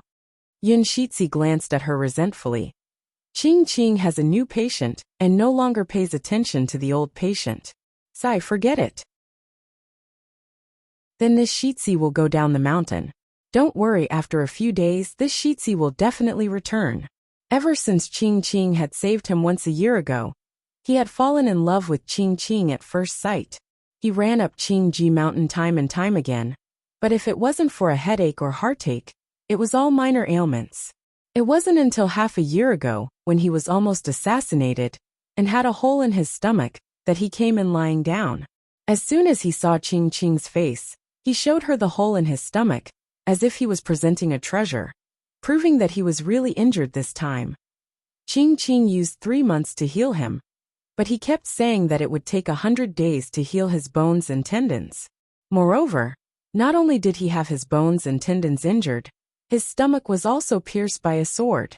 No matter what, he would need at least 200 days to heal. He refused to leave no matter what, and Ching Ching couldn't do anything about it. Ching Ching's master was even more benevolent and had no reason to chase him away.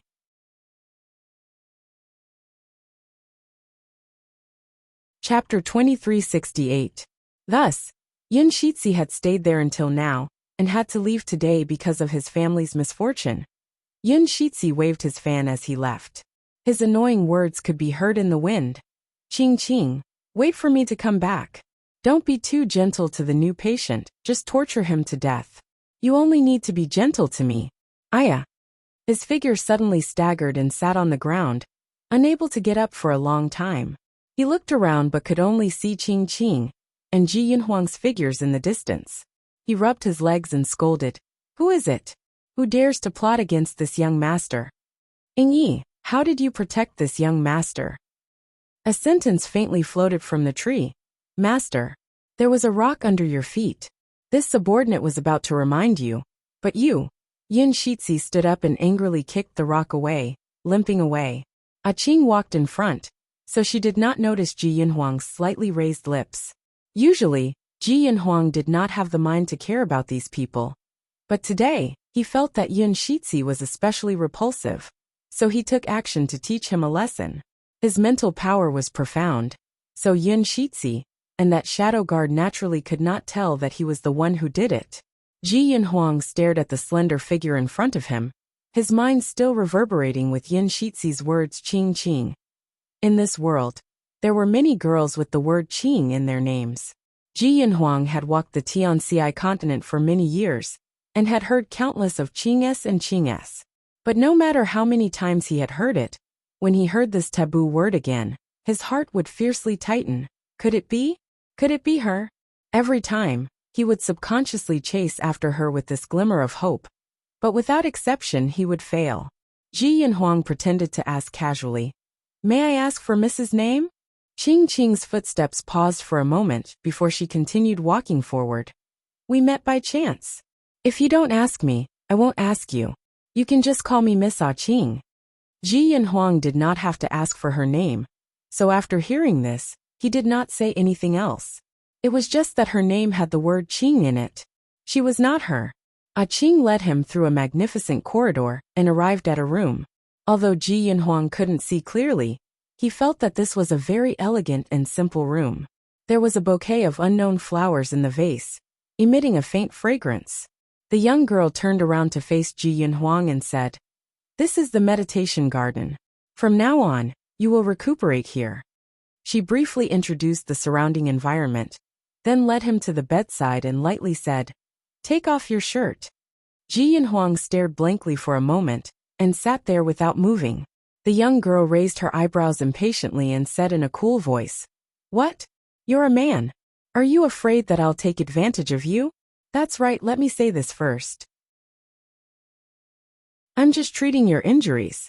Don't say anything about me taking responsibility for you. Alright, take off your clothes. Do you want me to take them off for you? Or do you want to take them off yourself?" One had to say that although Ah Ching was cold, she was really strong and narcissistic. This couldn't be blamed on her. She was beautiful and had good medical skills. She was famous and all the famous young masters liked her. Because Ah Ching had treated their illnesses, there were many people who wanted her to take responsibility for them. There were also many people who said that when Ah Ching grew up, they would marry her. All of these made Ah Ching extremely annoyed, so every time she treated a patient, she would say these things as a routine.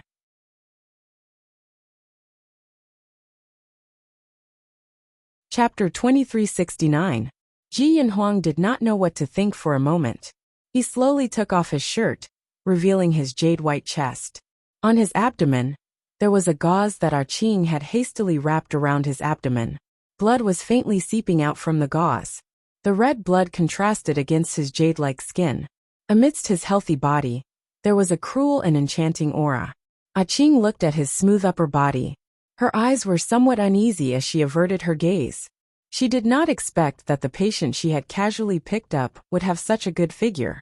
It made her, who had seen countless naked bodies because of her medical practice, unable to take her eyes off him. Ji Yanhuang could not see Ah Ching's expression clearly. He only saw her standing beside the bed without saying anything. He faintly frowned. He was born handsome. These years, there were many women who stared at him, more than the stars in the sky. Although he usually did not show it, he was somewhat annoyed. He thought that this girl was special, but he did not expect. His voice was slightly cold. "Miss Ah Ching, is there something wrong?" Ah Ching glanced at him. Her voice was indifferent and cold. "Your figure is very good." Ji Yanhuang was speechless. He never thought that she would say such words in front of him. For a moment he did not know how to respond. Ah Ching's voice sounded like she was praising a work of art. "The texture of your skin is distinct. You are thin but not bony. Your proportions are balanced, and there is not a trace of excess fat. If you did not suffer such a serious injury, your skin color would be more moist." Ji Yanhuang was speechless.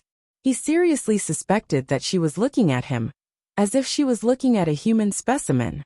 It made him have an impulse to immediately cover his clothes. "Lie down." Ah Ching threw out the two words again. These two words made it difficult for people not to misunderstand. Ji Yanhuang was on guard. "What are you doing?"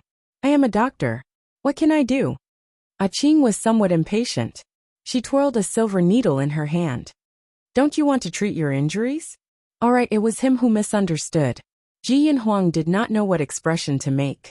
The injury on his body was indeed serious. Just a slight movement caused him to break out in cold sweat. He slowly lay down. "Thank you for your trouble." Ah Ching did not comment. She raised her hand and untied the gauze. Her actions could not be considered gentle. She did not know why, but when she saw his face, she felt an inexplicable anger rising in her heart. As soon as the bandage was removed, blood flowed out, making the wound even more hideous. The cloud-swallowing beast did not have any other advantages, but the wounds it created were not easy to heal. When he was injured, he had treated it himself, and Ah Ching had also helped him treat it once. Unexpectedly, the wound still did not heal. Seeing the blood flowing out once again, Ji Yanhuang frowned slightly. His gaze once again turned to Ah Ching.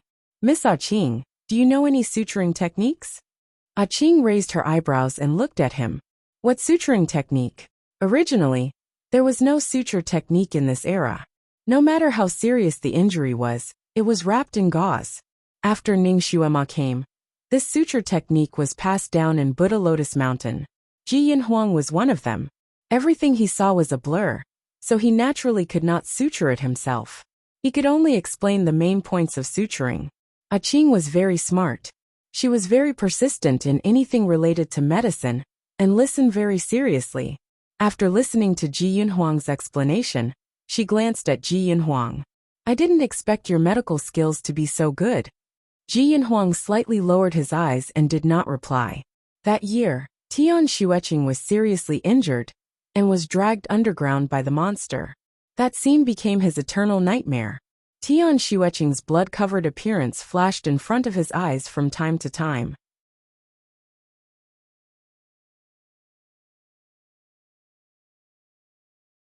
Chapter 2370. The image of Tian Xueqing covered in blood flashed in front of his eyes from time to time. He thought that if he could save her, the first thing he would do was to treat her injuries with his own hands. Therefore, he put in a lot of hard work and learned medical skills. His ability to deal with external injuries was superb. Unfortunately, he only had medical skills, but he did not have the person he wanted to treat. His heart was touched, and the familiar suffocating pain came. He closed his eyes slightly. Xueqing, even if I have to risk my life, I will find a way to bring you back. He still wanted to challenge the cloud-swallowing beast.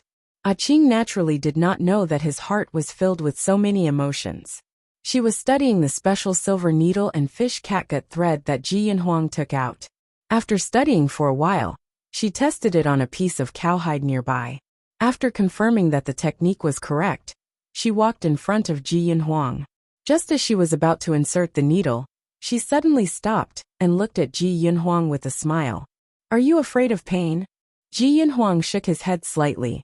I'm not afraid. Miss, please feel free to do it. He had experienced the most painful injuries before. So why would he care about the pain of suturing? Ah Ching looked at him for a moment and pursed her lips. Then I'll start now. Bear with it. She lowered her head and stitched him up. Such a forceful suturing was naturally very painful, but Ji Yinhuang's face was still as calm as before. He did not even frown. Ah Ching looked at him and was somewhat impressed. She could not tell that such a gentle and refined person was actually a tough guy. She glanced at his forehead and saw faint cold sweat. Obviously, no matter how tough his personality was, he still had a sense of pain. Stay here and don't move. Wait for me. Ah Ching seemed to have finally made up her mind. She took out a small porcelain bottle from her sleeve and pointed the mouth of the bottle at Ji Yinhuang. The fragrance lingered in the air. Ji Yinhuang's wound was originally very painful, but after inhaling the fragrance, he gradually could not feel the pain. Even his 5 senses were slowly weakening. He was shocked and subconsciously held his breath.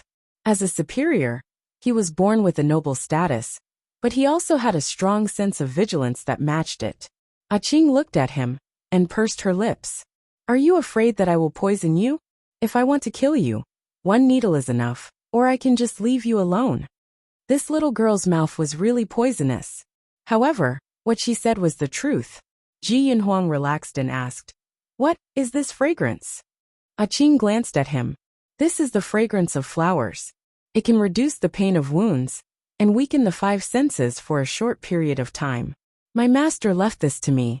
There's only half a bottle in total. Since you taught me the art of suturing, I'm giving it to you. Don't waste it. I'm going to operate on you now. You can't move an inch. Can you do it? Although she was young, she had a strong aura. Ji Yinhuang glanced at her, then closed his eyes and steadied his breathing.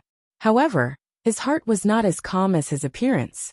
At that moment, he suddenly recalled a warm spring afternoon with a gentle breeze. When he was seriously injured and lying in bed, Tian Xueqing was treating his wounds while explaining to him the various kinds of ointments. Occasionally, her jet-black hair would fall on his chest. The wind would caress her hair, bringing about a slight itch. That itch went all the way to the bottom of his heart. It was like a little claw, gently scratching his heart. Perhaps he had already been tempted at that time.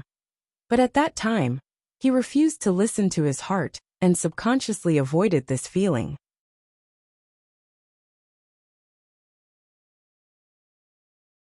Chapter 2371. But at that time, he refused to listen to his heart and subconsciously avoided this feeling. The words he said were as cold as ice. You spent so much effort to save me. Are you afraid that if I die, you won't be able to be the crown princess? At that time, he could clearly feel Tian Xueqing's body trembling. There was pain, sorrow, and disbelief in her eyes. In the end, she closed her eyes. When she opened them again, her eyes were cold and calm. She smiled faintly. Her voice was calm, but it still trembled slightly. That's right.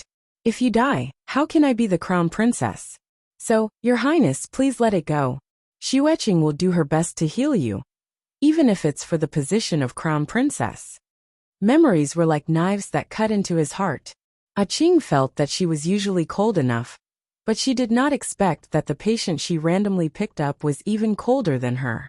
Ji Yinhuang lay there motionlessly, while Qing swiftly and gracefully treated his wounds. The two of them cooperated very well. After 2 hours, Qing finished treating his wound. Then, she hurriedly put away the small porcelain bottle and carefully closed the lid with a pained expression. His 5 senses slowly returned to Ji Yinhuang's body. At the same time, his abdomen felt numb and itchy, as if countless ants were biting his wound. He closed his eyes and didn't say a word, enduring it out of habit. Qing looked at him again and said, "Rest well today. Don't get out of bed and don't eat." After telling him a lot of things, she finally said, "You're applying EE ointment on your abdomen. You'll feel numb and itchy. Although the process is a bit painful, it's the fastest way to recover. But if you can't take it anymore, you can ring the bell beside the bed, and I'll change the medicine for you." "It's fine, there's no need to change," Ji Yinhuang replied with a few words. He only wanted to get better quickly, so that he could obtain the cloud-swallowing beast's inner core as soon as possible. He did not care about anything else. Qing nodded slightly, and didn't say anything else. She quickly packed up the equipment. Although she had a cold and domineering personality, she was surprisingly attentive and patient. Otherwise, she wouldn't have become a famous genius doctor. Ji Yinhuang opened his eyes, but all he could see was a blurry silhouette. He said in a low voice, "Many thanks. If Miss needs anything in the future, this Yin will definitely do his best to help." Although he didn't have any feelings for this girl, but if she was in trouble in the future, he would help her no matter what. There was no other reason than to repay her for saving his life. Qing glanced at him again. "You're welcome. I'm here to collect medical fees." In other words, they were each taking what they needed. Ji Yinhuang secretly heaved a sigh of relief. Right now he was most afraid of owing someone a favor. If he could repay it with money, that would be the best. He didn't ask how much the consultation fee was. With his current strength, no matter how much money it was, he could afford it. However, this girl had a straightforward and bright personality, which was different from other girls. So he smiled and said, "No matter what, I still have to thank you for your timely help. If it wasn't for her, he might have been eaten by the wild beasts." Qing nodded slightly. She seemed to feel that her attitude was a little cold, so she added, "I'll treat your eyes with acupuncture tomorrow." Then she turned and left. Ji Yinhuang closed his eyes as he thought to himself, "This lady has excellent medical skills." Tian Xueqing's figure flashed in his mind. Tian Xueqing used to be a medicine man, and her medical skills were also quite good.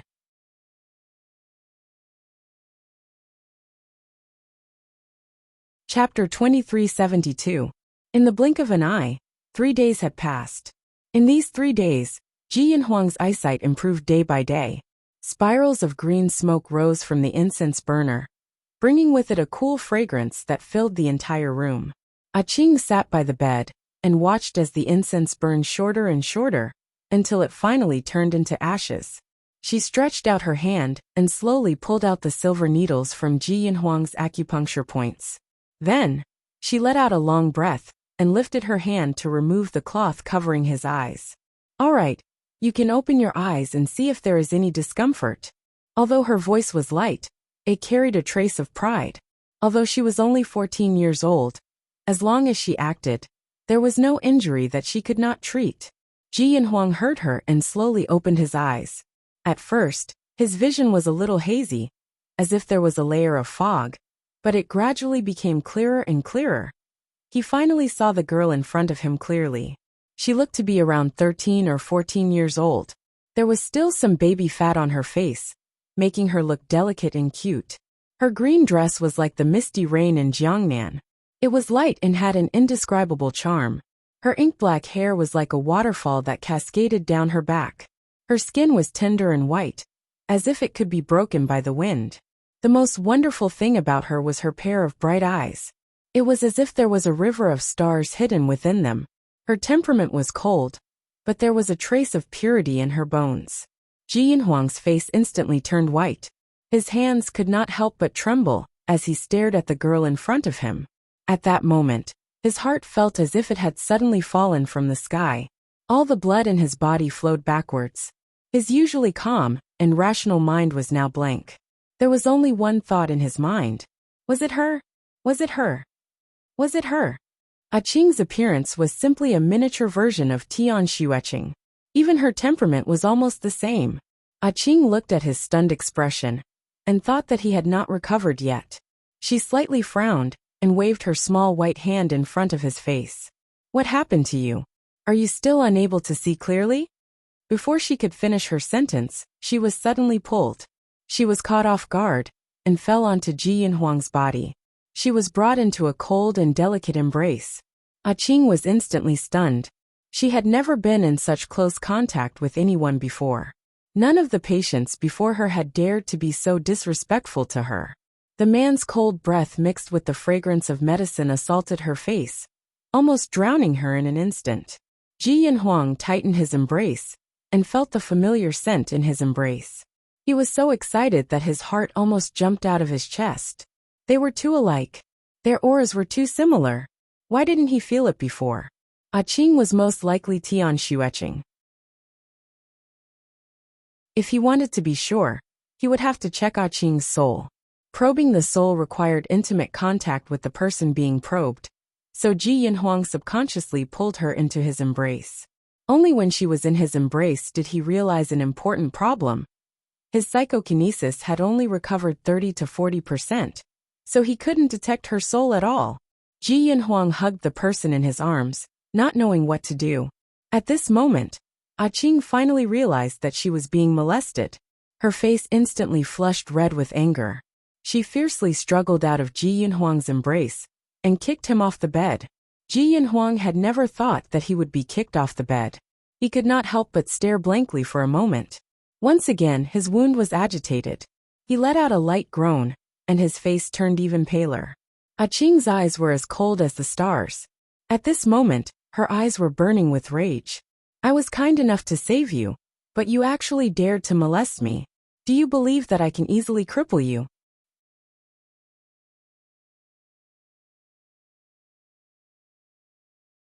Chapter 2373. Qing took out a silver needle from nowhere. That silver needle was simple and did not have any decorations.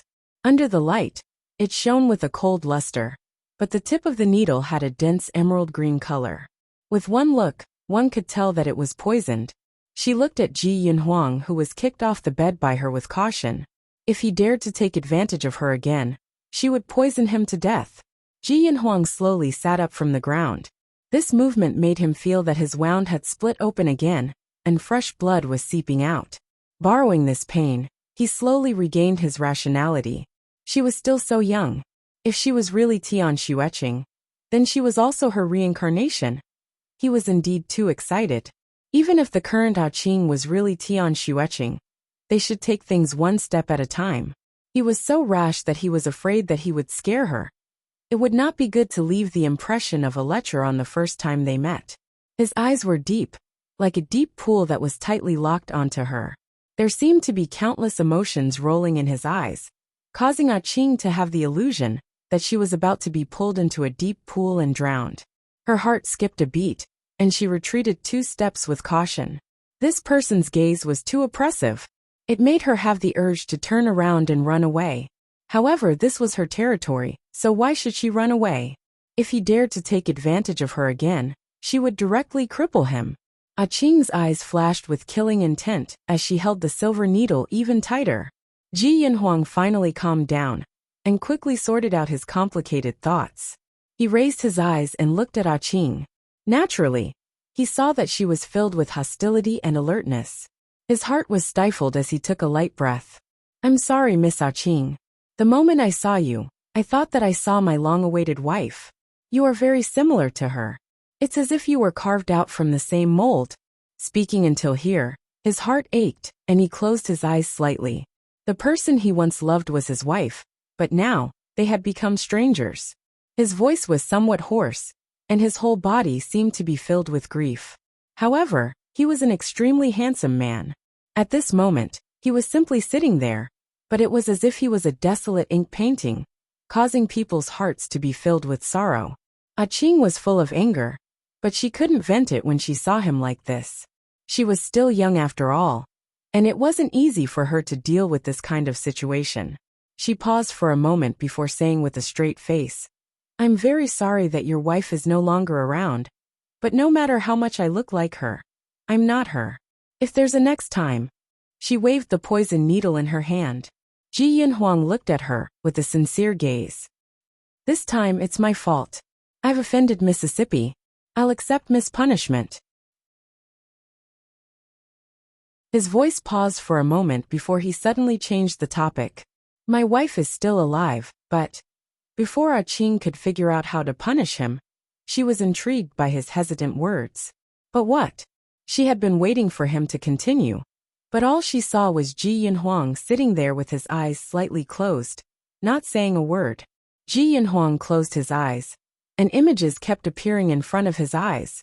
When he finally pulled himself out of his memories, he slowly opened his eyes. The sorrow in his black eyes hadn't completely faded away, and it turned into a little surprise. He had been in a daze for so long, but Qing was still standing there. Her clear eyes were filled with doubt. Seeing that he finally returned to his senses, she asked, But what? Why did this person only say half of what he wanted to say, stuttering? Ji Yinhuang looked at her curious expression and felt that it was a little funny.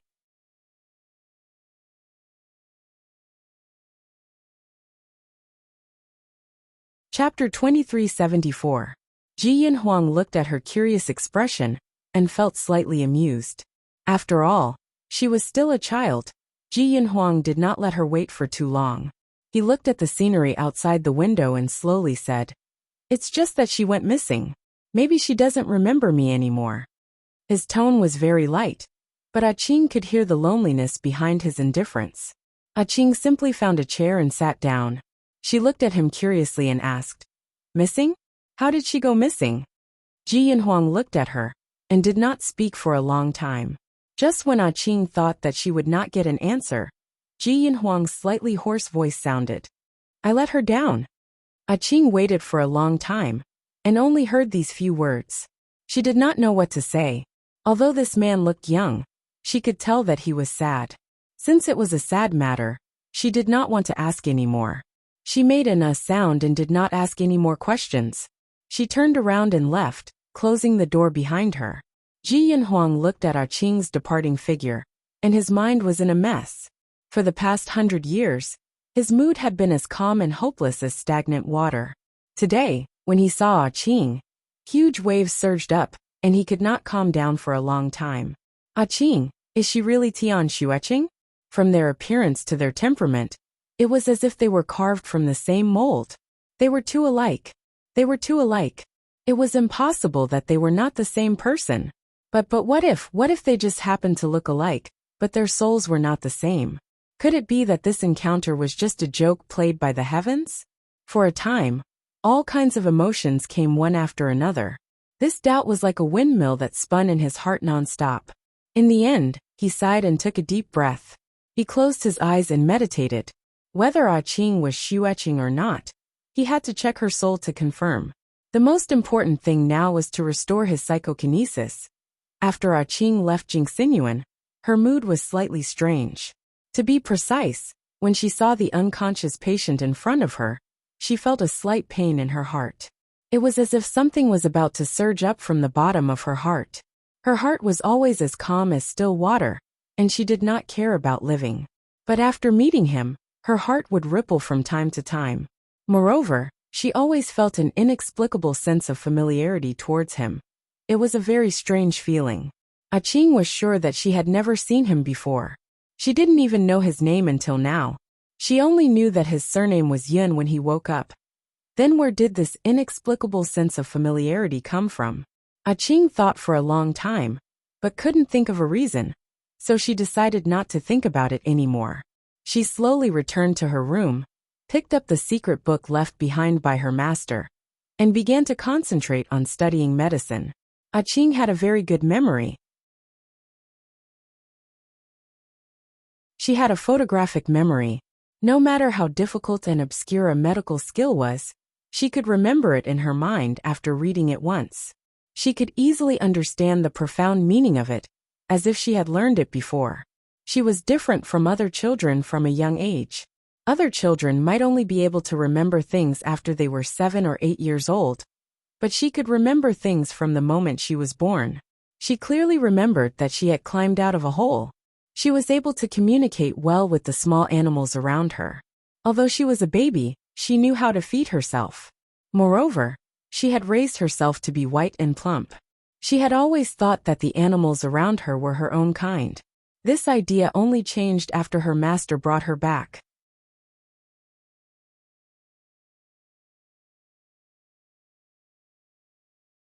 Chapter 2375.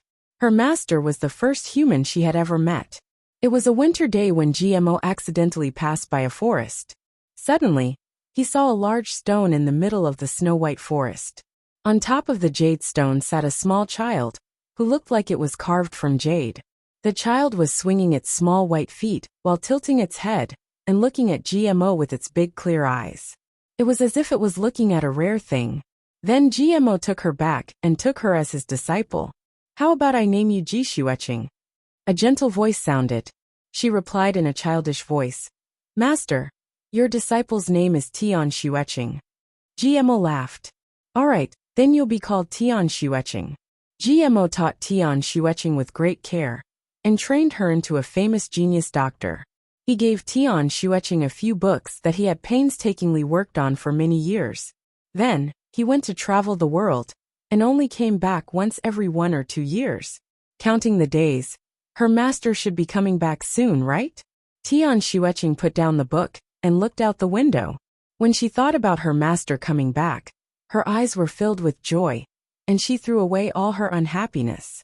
In the sky above the clouds, Ning Xuema looked down at the valley below and sighed. "I didn't expect Tian Xueqing to have reincarnated. Great God, you ordered Ji Yunhuang to come here to give them a chance to meet, right?" Shen Juli also glanced at the valley. She didn't reincarnate. She was reborn. So she's still Tian Xueqing? Great God, I remember that you calculated that she and Ji Yunhuang were not fated to die. Now that you've put them together, isn't that going against the heavens? Ning Xuema was a little worried. Shen Juli put an arm on her shoulder and said lazily, "Originally, they were not fated to be together. However, Tian Xueqing had already died once. Ji Yunhuang was too obsessed with her, so he managed to fight for a trace of fate. Now let's see if they can grasp this bit of fate." Ning Xuema looked at him. "A trace?" Shen Juli twirled the jade flute in his hand and used his other hand to pull up a strand of her black hair. Then he used his fingertips to pick up another strand. "In a trace. Ning Xuema." Ning Xuema naturally hoped that Ji Yunhuang and Tian Xueqing would be able to hold hands again. But she looked at Shen Juli and asked, "Guru, what will happen if the matchmaking fails?" Shen Juli tapped his palm with the jade flute and muttered to himself, "It will probably take me a little longer to return to my youth." Ning Xuema thought for a moment and interlocked her fingers with his. She said seriously, "Almighty, actually, I think that you're quite cute when you're a kid. I really like you. Don't worry, no matter what you become, I won't abandon you." Shen Juli. Did this girl want to raise him as little Nianma? Ji Yunhuang had always been a light sleeper. so when there was movement at the door, he had already woken up. A soft tapping sound came from inside the house, as if something was walking on the floor with its claws. No matter what, that was definitely not a sound that a human could make. What was that? Ji Yanhuang opened his eyes and looked at the door. It was a pink little pig. It was an extremely adorable little pig. The little pig's body was light pink, and its body was round. It had round little hooves, round black eyes, a chubby little nose, and a little tail with a question mark. It was wearing a sky blue doo-doo with a big word embroidered on it with golden red thread.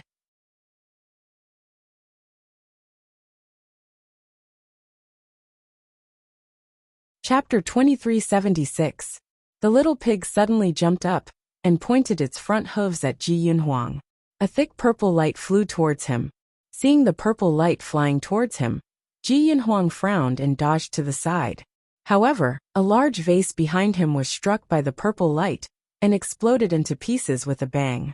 It actually dared to break into his house and cause trouble? Ji Yanhuang raised his eyebrows and raised his hands slightly. The little pig's body involuntarily floated in the air. Ji Yanhuang looked at the angry little pig in the air and said coldly, "Explain. What was its purpose for breaking into his room so many times?" The little pig's 4 hooves kicked wildly, and it was unable to escape from Ji Yanhuang's barrier. It finally realized that the person in front of it was much stronger than it was. However, it still refused to admit defeat and raised its head. Its black eyes were burning with anger. "What explanation? Why didn't you give this divine beast an explanation when you sneak attacked me?" Sneak attack? It was obviously self-defense. Anyone who saw an uninvited guest shouting at them would immediately kick them out. Ji Yanhuang looked at it indifferently and was too lazy to talk nonsense with it. He went straight to the point and said, "Who sent you here? What is your purpose?" The little pig stared at him. "This is this divine beast's territory. This divine beast naturally can come and go as I please. What about it?" Ji Yanhuang felt that it was a little funny. "Your territory?" When the little pig heard this, it raised its head even higher. It had an imposing manner, as if it had crossed the Yalu River. "Yes, the entire Qingji mountain belongs to Master. What belongs to Master is naturally mine. Therefore, this place is naturally my territory. What belongs to Master is mine. What kind of strange theory is this?" However, Ji Yanhuang had no intention of disciplining other people's pets. Therefore, he only caught what he was interested in. "Oh, then who is your master?" The little pig was even more proud. "My master is a famous divine doctor. Not only is she as beautiful as a goddess, but her medical and poison skills are also top-notch. Many people have come here just to see her." Ji Yanhuang frowned. This pig did not catch the main point. Shouldn't it introduce its master first? The little pig could praise its master for 3 days and 3 nights without stopping. It used all kinds of beautiful words to describe its master. "Oh right, she was the one who cured you. You ungrateful ingrate. My master had just cured you, and now you're sneakily attacking her little darling." Little pig had an accusing expression on his face, as if Ji Yanhuang had done something extremely wrong to him. "Little sweetheart, what a narcissistic pig." Ji Yanhuang's heart trembled slightly as he casually replied, "Oh, what's your master's name? I don't remember." Piglet widened his eyes in disbelief. "Don't tell me you've lost your memory?" "My master saved you, and you actually forgot her name?" Ji Yanhuang only looked at it indifferently without saying a word. Piglet shook his head in disappointment. "My master is..." Little pig paused mid-sentence. He rolled his eyes as if he had understood something. He said angrily, "Humph. Cunning humans. You actually want to trick me. Master definitely didn't tell you his name, right? You want to get Master's name from me, so you can go and ask for her hand in marriage, right?" Humph. It turned out that this pig was not stupid. Ji Yanhuang looked at it expressionlessly. Piglet struggled in the barrier for a long time, but was unable to get out. Its body became more and more angry.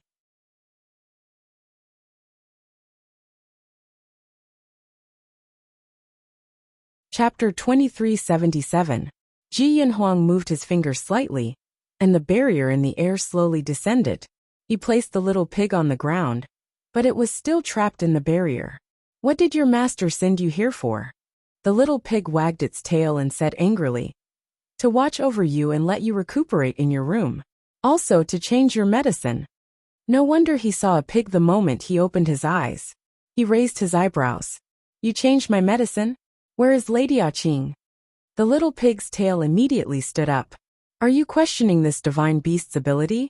This divine beast is the famous Wentian, the #1 medicinal divine beast. Master is busy and has no time to care about you. Qing was probably frightened by the hug 2 days ago, right?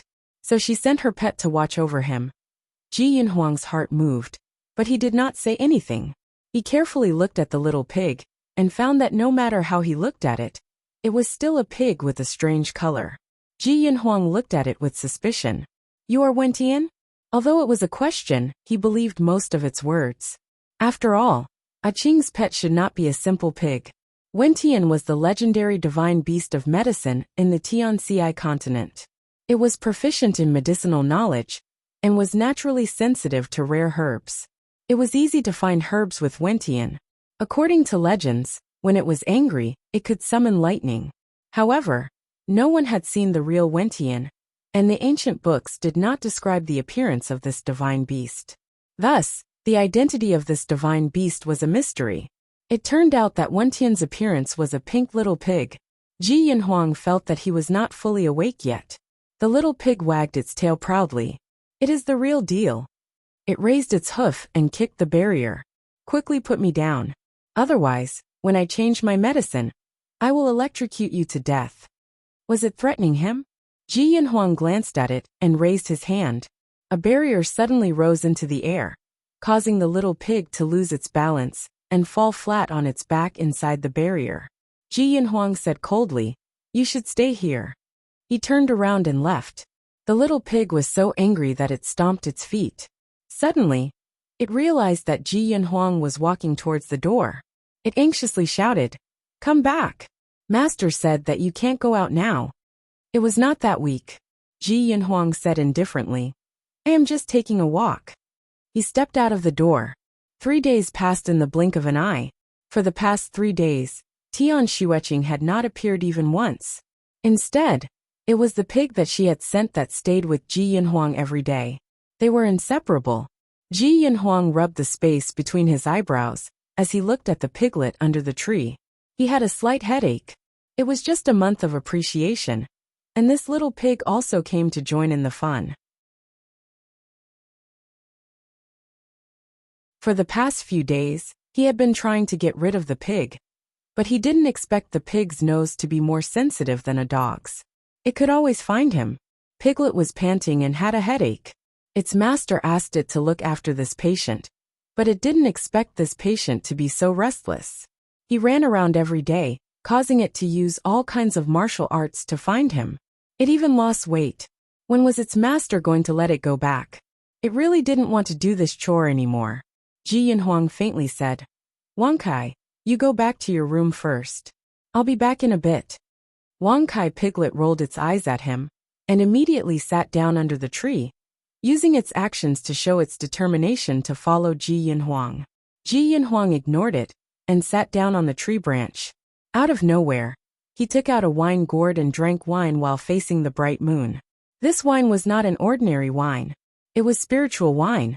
It was filled with spiritual energy, and was extremely helpful for the recovery of his psychokinesis. His white robes fluttered in the wind, and the silver moonlight flowed on his body.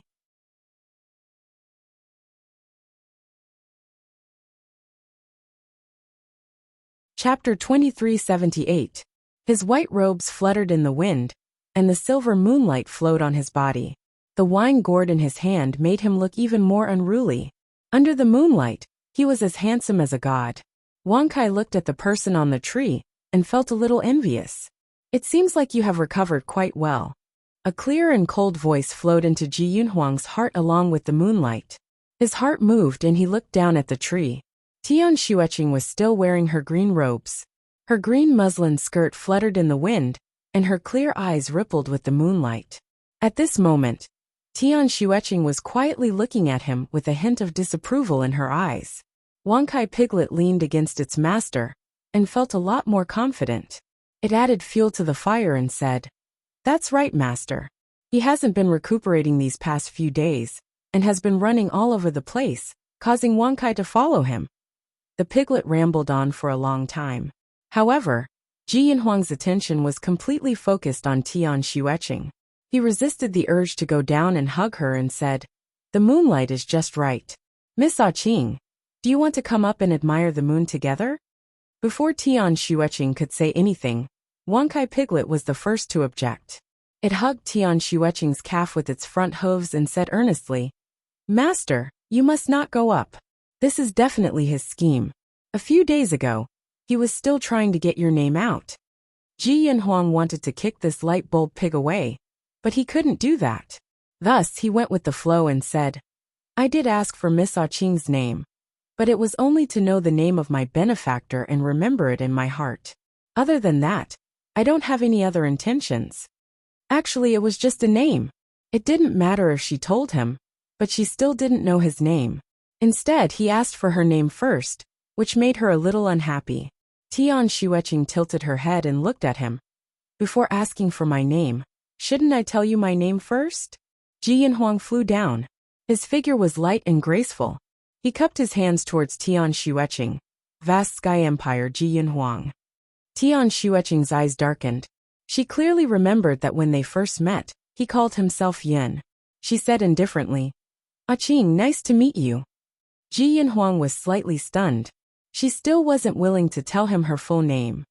"May I ask what Miss Qing's full name is?" He was unyielding.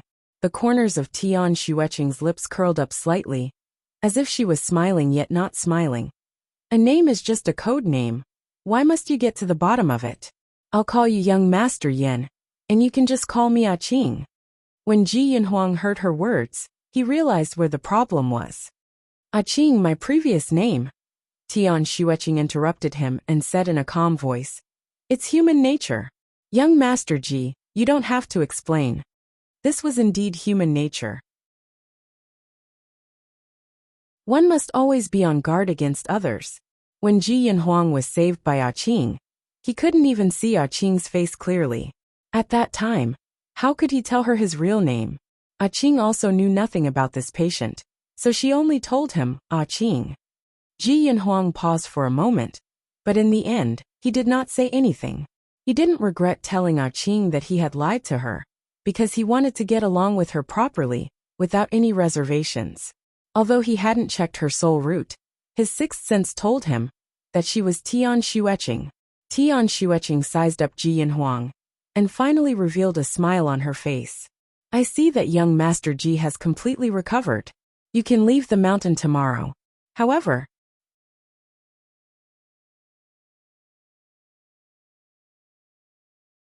Chapter 2379. She took out a long receipt from her clothes and her smile deepened. "This is the list of the medicinal herbs that I have used for you these past few days. Before young Master Ji goes down the mountain, you must first settle the bill." Ji Yanhuang took the receipt and glanced at the numbers on the receipt. He felt that it was slightly funny. The prices of the medicinal herbs on the receipt were twice as expensive as usual. Was this her revenge for him taking advantage of her? He did not expect her to be a little money grubber.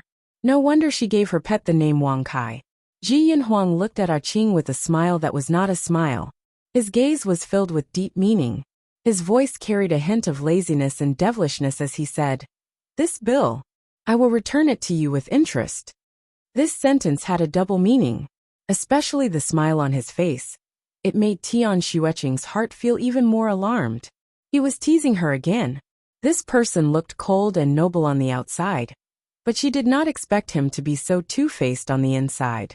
Tian Xueqing was so angry that her face turned slightly red, but it was not very obvious in the dark. She coughed lightly, as if she did not hear anything.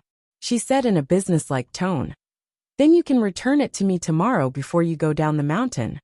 Ji Yanhuang's eyesight was astonishing, so he naturally saw her slightly red face. His heart suddenly had a mischievous thought. He deliberately sighed and helplessly said, "But I don't have any money on me." Tian Xueqing could not help but widen her eyes. Her voice was somewhat angry. What? You want to renege on your debt? When she said that she wanted the consultation fee, this person did not seem to care at all. She thought that he was a fat sheep, but she did not expect him to be someone who wanted to eat and dash. Wang Kai also jumped up and shouted, "How can you not have any money? Look at the clothes you are wearing, they are not ordinary goods. If you dare to renege on your debt, see if I don't electrocute you to death." Ji Yinhuang looked at Tian Xueqing's angry little face and was slightly stunned.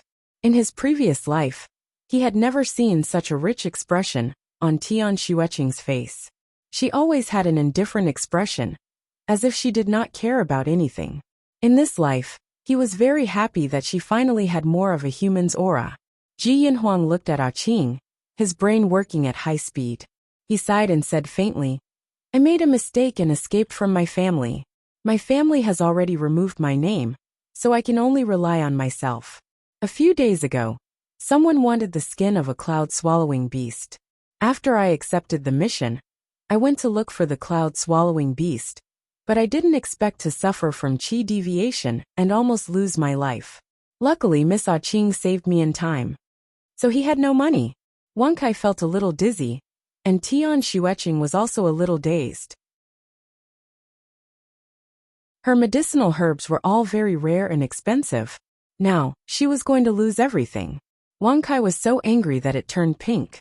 It glared at Ji Yinhuang without saying a word. Ji Yinhuang's attention had always been on Tian Xueqing, so he naturally did not miss the heartache and unwillingness that flashed across her face. He found it funny and stared at Tian Xueqing for a while. He liked to see her so lively and full of emotions. In the past, when she had just started following him, she also had all kinds of emotions. When she was wronged, she would cry. When she was happy, she would laugh. Her entire heart was filled with him, but he ignored it at that time. The cold treatment he gave her made her become more and more indifferent, colder and colder. The two of them treated each other like ice, until the moment when they could no longer return. After she disappeared, he had thought countless times about how he would treat her if he could start over again. Now that he finally had the chance to start over again, he must grab hold of this opportunity.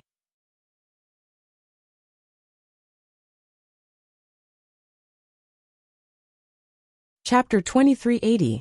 Tian Xueqing did not know what was going on in his heart. She only cared about what she cared about. She glared at him and said, "So you don't intend to pay me back?" It was about time. Ji Yinhuang's lips curled up slightly before he said with a serious expression, "Miss Ah Qing has saved my life. How could I let you down? Naturally, I can't go back on my words, but I really don't have a single cent. How about this? How about we change the way we repay the debt?" Change the way? Tian Xueqing's eyes were filled with doubt. She subconsciously asked, "Change the way? How?" Ji Yinhuang smiled faintly. "I am quite knowledgeable. How about I help Miss Ah Qing to repay the debt? There are so many patients here. I'm afraid Miss Ah Qing won't be able to handle them alone. Furthermore, some of the symptoms, Miss Ah Qing won't be able to help you, right?" At this point, Ji Yinhuang finally revealed his purpose. From the moment he started to suspect that she was Tian Xueqing's reincarnation, he did not plan to leave. Even if he wanted to go back on his words, he wanted to stay here. He was already 99% sure that Ah Qing was Tian Xueqing. Now he was just one step away from confirming her soul. However, he didn't plan to test her soul right away. That would scare her and be detrimental to the development of their relationship in the future. He might as well stay here and spend every day with her to cultivate their relationship. When the time was right, he would hug her. Moreover, Ah Qing had a lot of peach blossoms. He wanted to stay on this mountain and break them one by one. Ji Yinhuang's little abacus crackled in his heart. However, he still had a sincere expression on his face, as if he was thinking for Ah Qing's sake. Keep him as her assistant? Tian Xueqing frowned. She remembered the scene when he hugged her tightly that day. Alarm bells rang in her heart. Just as she was about to refuse, Ji Yinhuang spoke first. His eyes were filled with sincerity and guilt. "That day, I let Miss Ah Qing down. I hope Miss Ah Qing can forgive me. I swear that I will never mistake Miss Ah Qing for anyone else. Towards Miss Ah Qing, I will scrupulously abide by my duty and etiquette." Ji Yinhuang solemnly swore as he silently added more words to his words. Ji Yinhuang spoke with such sincerity and sincerity. He even apologized and swore an oath. Tian Xueqing was moved. She couldn't possibly let her money go to waste, right? She paused for a moment before saying, "All right then, you can stay. You owe me a total of 1,000 taels of silver. Normally, when you hire a doctor, you'll need 2 taels of silver per month." After Tian Xueqing said this, she calculated in her heart. Ji Yinhuang would have to stay here for 500 months before he could repay the debt. That's more than 40 years. She clenched her small fists, her small face flushed red with anger. No, it's a loss. What a loss. Even if he sold him as a slave, it wouldn't be enough.